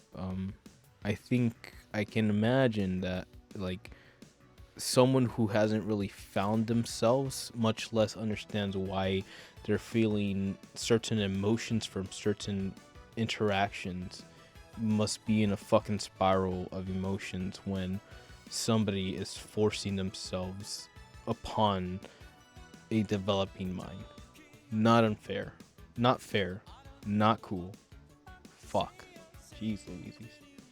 But hey, man, Godspeed. They made it out. I'm coming in with love, okay. I'm getting copyrighted. What the fuck, man?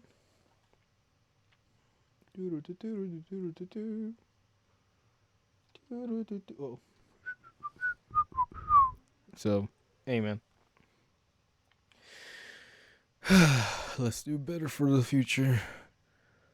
You never leave me. Because I told you we're gonna get into it. Be cool, man. I mean, we can take a second together, okay? It's just a small walk. It's okay. Life is life. Baby Driver actor Hudson Meek dies, age 16. His 16 years on Earth were far too short. It's by Yesley Yenpool. Thank you, Yesley, over at IGN. Wesley. Tributes are being paid to Baby Driver actor Hudson Meek, who died at age 16 after falling from a moving vehicle. Meek played young Baby in a 2017 action film directed by Edgar Wright, starring Ansel Edward, Lily James, and John Hamm, Jamie Foxx, John Bernthal. He fell out of a moving vehicle in a suburb in Birmingham, Alabama on December 19th and died 2 days later. Meek was best known for playing a younger version of Elgar's titular character in Baby Driver, but he also appeared in 2014's The Santa Con and episodes of the MacGyver reboot. Meek provided the voice for young Yasuo in 2022's cinematic for Riot Games' League of Legends and appeared in a number of adverts. What? We just saw that, man. Oh, young Yasuo. That kid. What is with you? An obituary revealed that some of the movies and TV shows Meek worked on will be released in 2025. Quote, he also loved spending time on set and having a chance to learn the names and stories of every member of the cast and crew, the obituary reads. In a Facebook post, his mother, Lanny Wells Meek, said his, quote, his 16 years in Earth was far too short, but he accomplished so much and significantly impacted everyone he met. And Birmingham Performing Arts Academy, Acting Out, said in a statement, quote, we are all devastated at the loss of one of AOA's finest and brightest stars. May you shine forever, Hud. You will be deeply missed. End quote. Celebration of Life services will be live streamed Saturday, December 28th at 11 a.m. Central Time. Fascinating. Whew. Yeah. Well, the live streaming part, I guess when you get to that point. Yeah, fair enough. But yeah, man, shit. I feel like we just talked about stuff like this not too long ago. But hey, man, it's nice to accept that these people had a role to play in an endlessly flowing river of time. But hey, man, he was immortalized in that movie as well. So Baby Driver, very good film by Edgar Wright, very good director. If you haven't had a chance to watch that, that is a very cool film. And yeah, maybe think of the young kid. But hey, we're not done yet. We're never done, Jimmy. Because 31st Dengeki Novel Prize Grand Prize winner Denji Yutai dies. This is by Crystal Hodgkins. You kind of need to finish that with something more softer, friend. Hodgkins over at Anime News Network. The official X Twitter account for Dengeki Novel Prize, Dengeki Shousetsu Taisho, announced on Friday that the winner of the 31st award, Denji Yutai, name romanization not confirmed, died suddenly of an unspecified illness on December 12th. Denji Yutai's work, Yosei no Butsurigaku, physics phenomenon, nice, phantom, very physics phenomenon, phantom. That's cute. Cute. Butsurigaku, physics phenomenon, phantom. That's cute. Won the grand prize for the 31st award in November. Out of 386 works submitted, a ceremony to celebrate the winning works was held on November 29th. Since the award-winning work had not yet been published, Kadokawa stated it is consulting with the author's family and considering how to publish it in a way that would respect the author's wishes. Kadokawa had originally planned to publish the work in March 2025 or later. Great Quest for the Brave Genius Sikorsky, the light novel author, and Dote Yusha wa Nakayoi Shitai manga writer Toshimitsui Uzo made a post on X Twitter about how they and Denji Yuta had become longtime friends, having gone to the same school. They had decided together that professionally they would not let it be publicly known that they were longtime friends, until Denji Yutai had published 5 books. Uzo stated, for better or for worse, they were a character you just couldn't dislike. Uzo added, quote, even though there's only so much I can do, as long as I continue to be a writer, I can continue to let it be known that there was an award-winning author named Denji Yutai. The Denki Novel Prize Contest launched in 1993 as a way to discover and cultivate new talent. Some other winners of the grand prize include Rei Karehawa's XL World, Chikai Kisaki's Hakata Tonkotsu Ramens, Kakeru Konbashiri's Grimoire of Zero, Asato Asao's 86, and Mareho Kikushi's Your Forma, among others.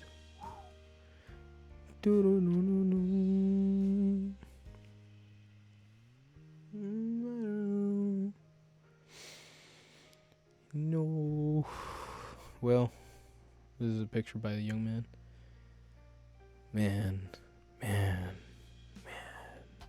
Yeah. You just never know, right? It's just really a random thing, or like suddenly of an unspecified illness. That has been happening, I guess. No, not to know. And carry on the face the truth, Mama.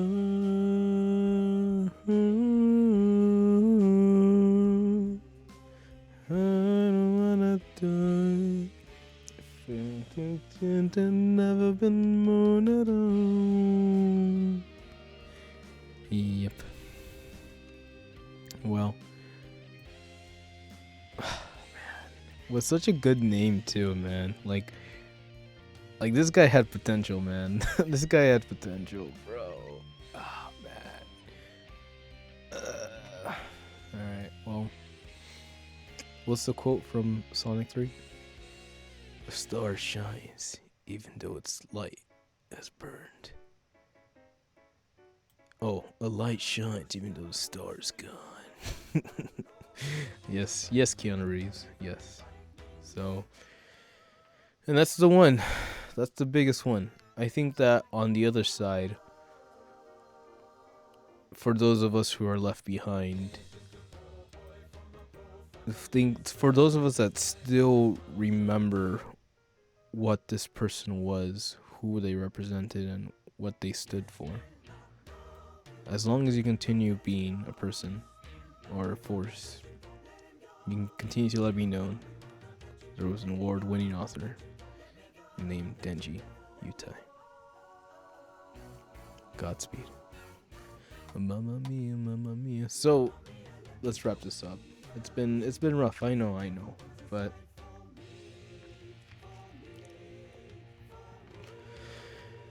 we've had a good run. You know, we've had Christmas. We've experienced the giving, and some people might say there's nothing like I don't know.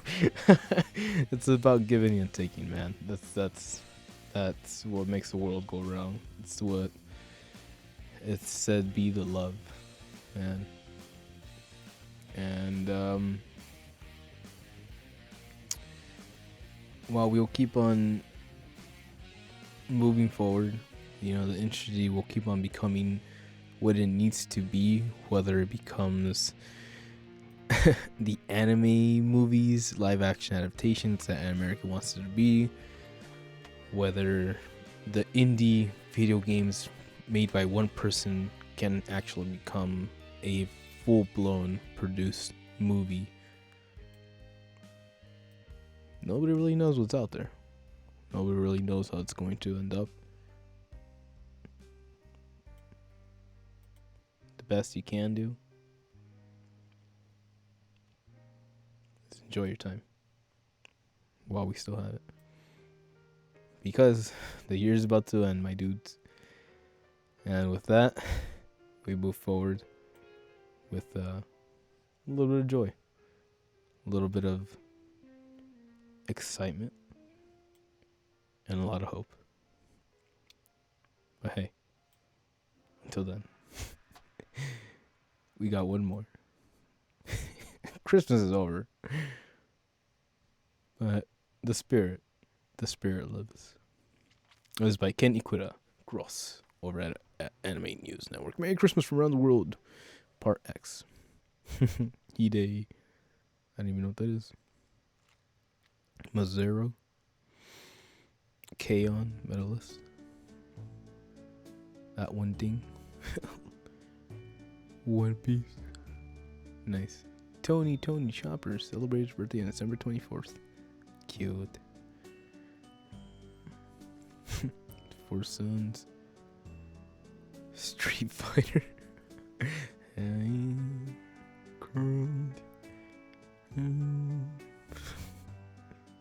just trying to figure out what it was. Zangief pulling that one chick. Yuki Suigetsu Chifayu. Oh, I thought there was gonna be more. Yeah, there was a lot more. Well, I hope you all had a good time. It's Christmas. It's cool. I think the Australians still celebrate Christmas even though it's like super hot. Like, I believe they have Santa on the surfboard, which is pretty badass. So, if you're still out there and you're still surfing about Santa, have fun. And yeah, we're gonna wrap it up for tonight. I always say that it's not gonna be a long. I always assume it's not gonna be a long vibe, but we have fun. So, with all that, we're gonna bring our little friend around and close things up with a few more lyrics. So hey, settle down, wrap it up, and I'm debating whether I have enough energy. I got my back. Energy to do like a quick or like a stream or something in the afternoon. I'm debating it because I do want to play something, but I have to wait and see. Maybe I should end this first and we'll go from there. So hey, lots of things to learn. But hey,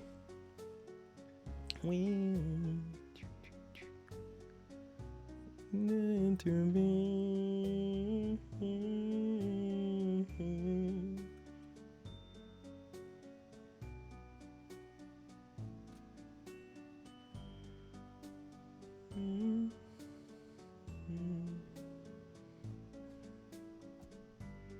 Doug.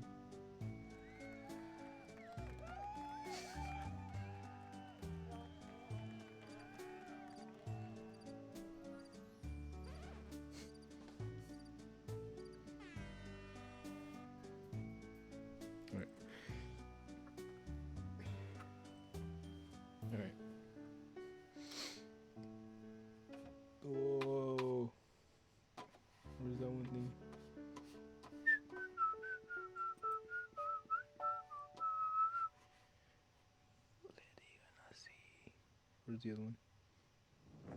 Who's up? Alright. Alright, we're gonna slow it down because someone said it was time to go slow.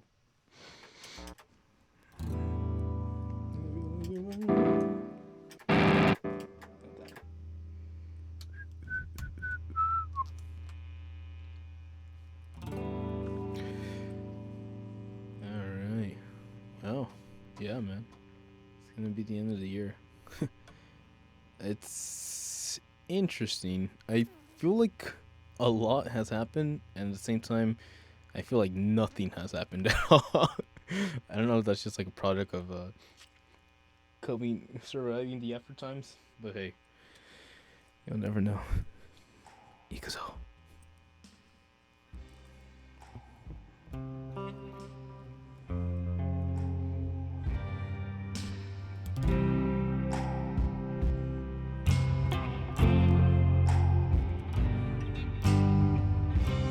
Be your vacuum cleaner, breathing your dust. I wanna be your Ford Cortina. Oh no, never rust. If you like your coffee hot, let me be your coffee pot. You call the shots, babe. I just wanna be yours. Secrets I have held in my heart are harder to hide than I thought. Maybe I just wanna be yours. I wanna be yours. Wanna be yours. Wanna be yours. Wanna be yours. Wanna be yours. Lace meter, you'll never run out. Let me be the portable heater that you'll get cold without. I wanna be your setting lotion, hold your hair in deep devotion, as deep as the Pacific Ocean. Now I wanna be yours. Secrets I have held to my heart are harder to hide than I thought. Maybe I just wanna be yours. I wanna be yours. Wanna be yours. Wanna be yours. Wanna be yours. Wanna be yours. Wanna be yours. Vacuum cleaner.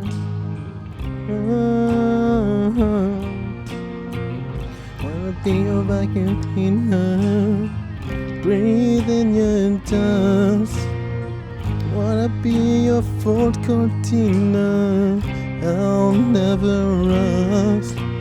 I just wanna be yours. I wanna be yours. I wanna be yours. I wanna be yours. Santo. Not like that. And it was two.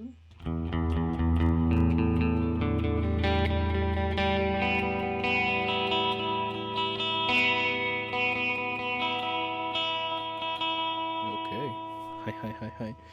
Arctic Monkeys, my dude. Very cool. That one was for the nephew. It's actually very. Started listening to them lately, and I was like, you know what? I did all right. Did all right, son. Thank you. Thank you for having good taste in music. Trying to figure out what's making that high-pitched noise.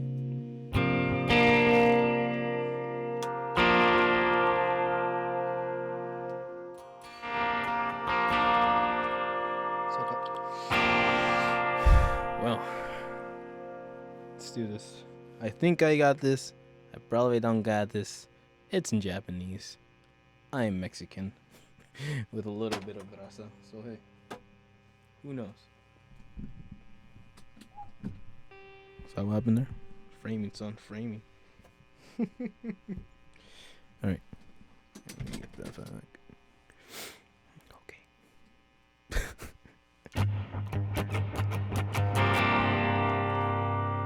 So good.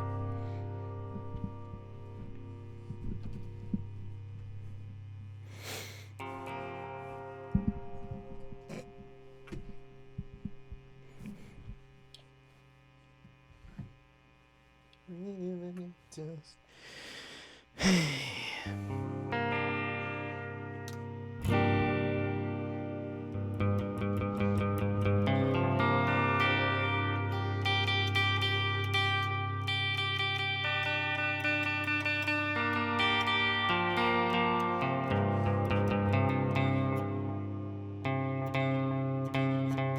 Someone say something?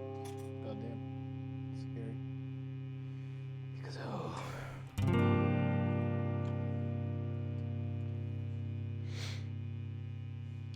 no. That was fun.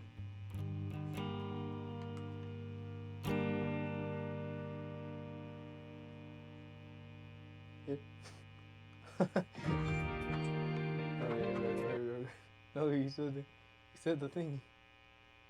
Oh no. Oh yeah, they don't have the notes. 教えてよ、教えてよ、その靴。僕の中に誰かいるの。壊れたよ、壊れたよ、この世界で。君が悪く君の熱にサントおう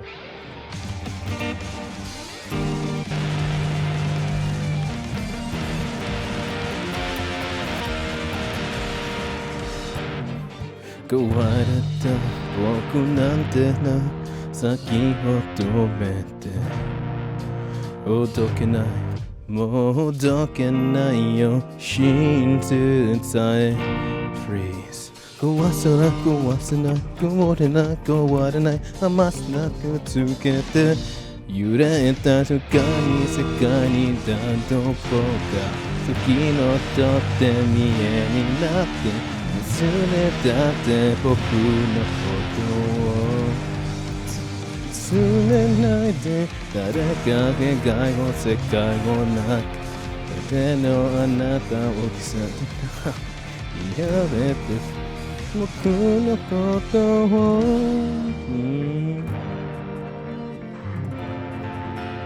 うざやなまま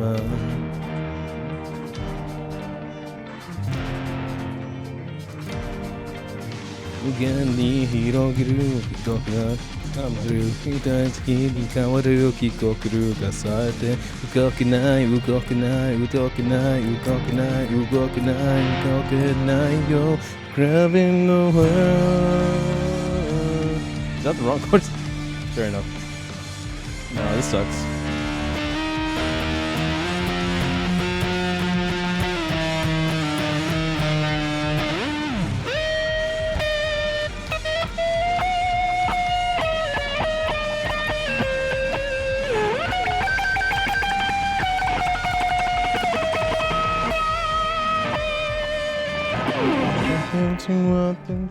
Need to learn to put to the number and that the guy who wrote it. Go was it, go was not, go up to you can tell me your nope.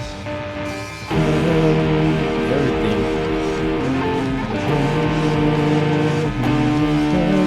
It's all that I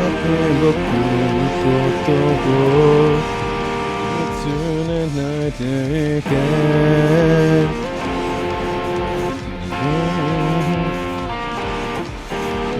どうして僕のことを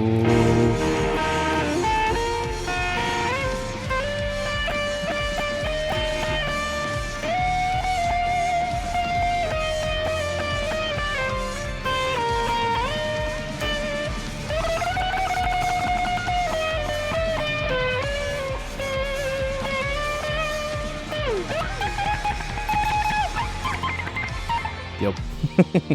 Anyways, so I can't read this and play notes at the same time because syllables.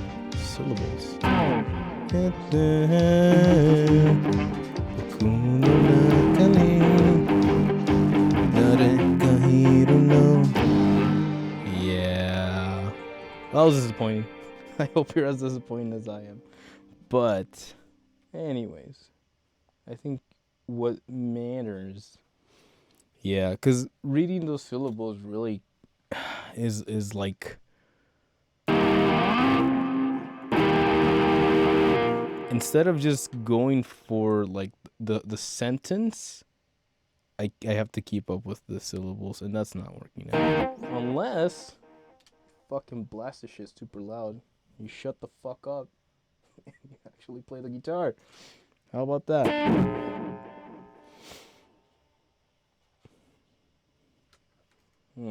Because I didn't like the chords, but that's okay.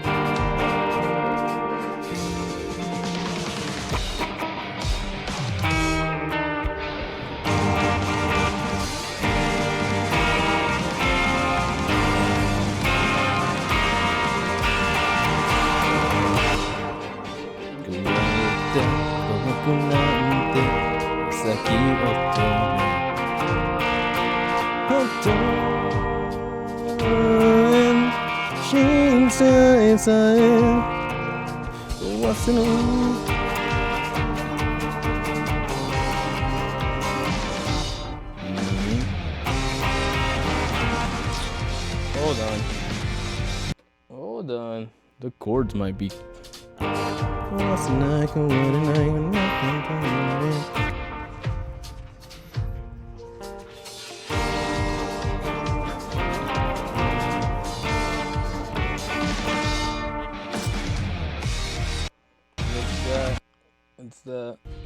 There's that progression.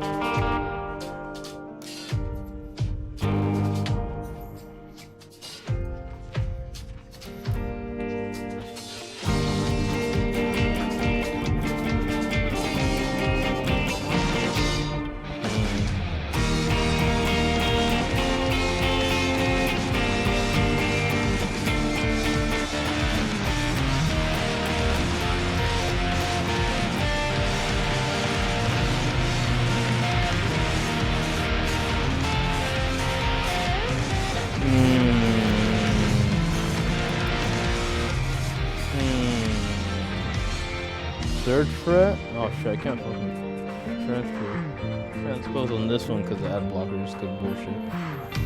The chords.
Alright.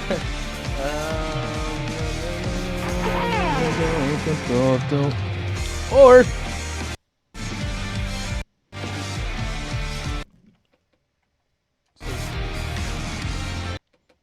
yeah, because I mean, it's cool. The reason I don't like doing the Japanese things is because it's cool that they're on Ultimate Guitar, but they're not necessarily the most reliable. This is good. It's a good start. But it's like,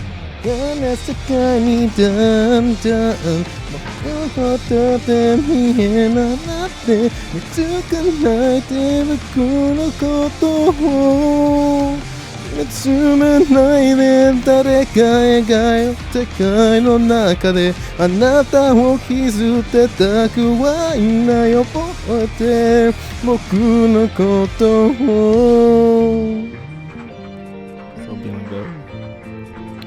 さやかまま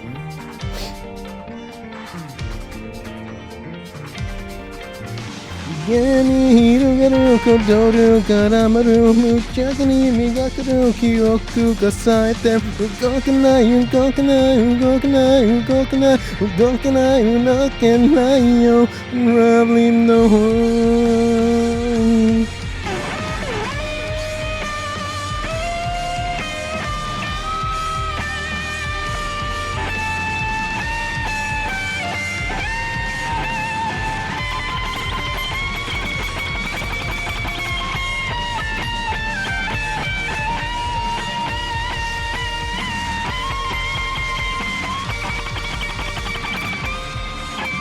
終わってしまった枯れられなかった風シャツに絡まる二人が滅びる壊せる壊せれ寝らせる壊せないあなたを嗅がせないよ絶対勝て世界になんだ僕の健や見えなかった勇んで泣いて僕のことを見つめないで誰かくかにことはないにミラがほどってしまう前にもって出して僕の中を鮮やかのまま触れないで触れないで触れない追われてないとのことパラダイス誰にならないこと誰のパラダイス覚えて僕のことを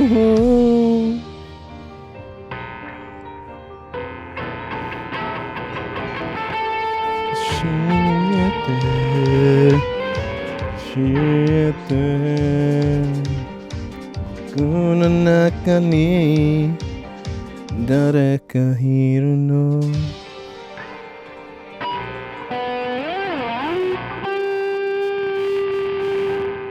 Well, that's enough for one day. And if it's not enough for one day, well, I'll catch you again next time.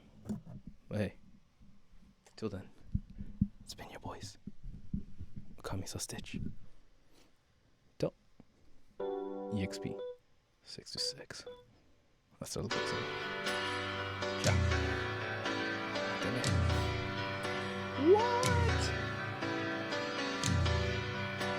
He'll come around. He's a gun.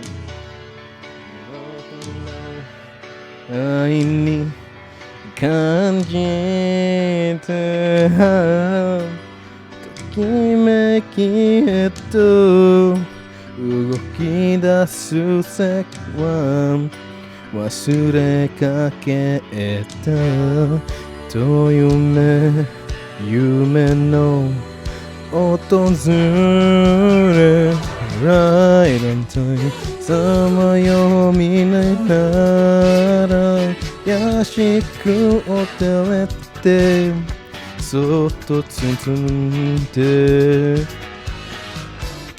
Right on time 心をつけて溢れる喜びに濁られ Right on time 僕の輝く未来さまわり始めてうつろな日々もすべて愛に溶け込む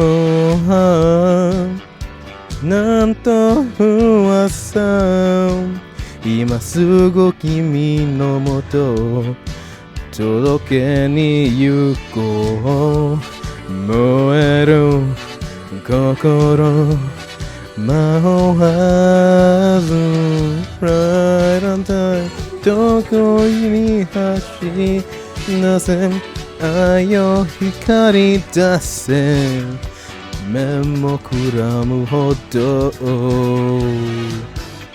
Right on time 心をつけて飛び立つ魂に送るよ Right on time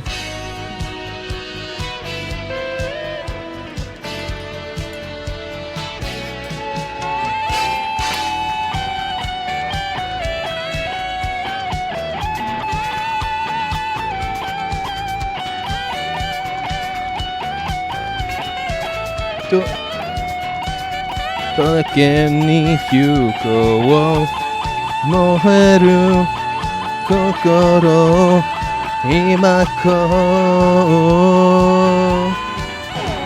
う Right on time 時を走り出せ愛を光り出せメモるクラムと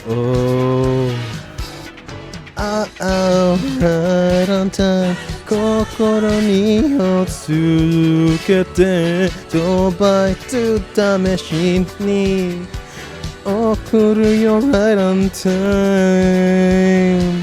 Right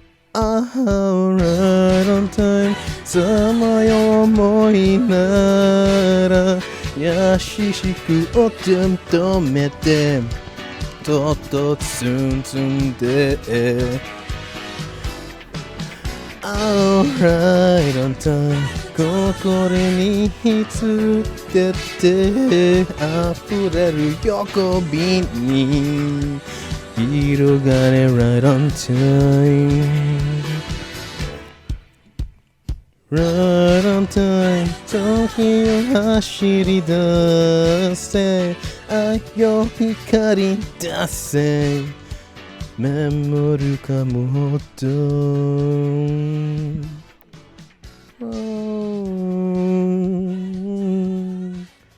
If I don't get interrupted one more time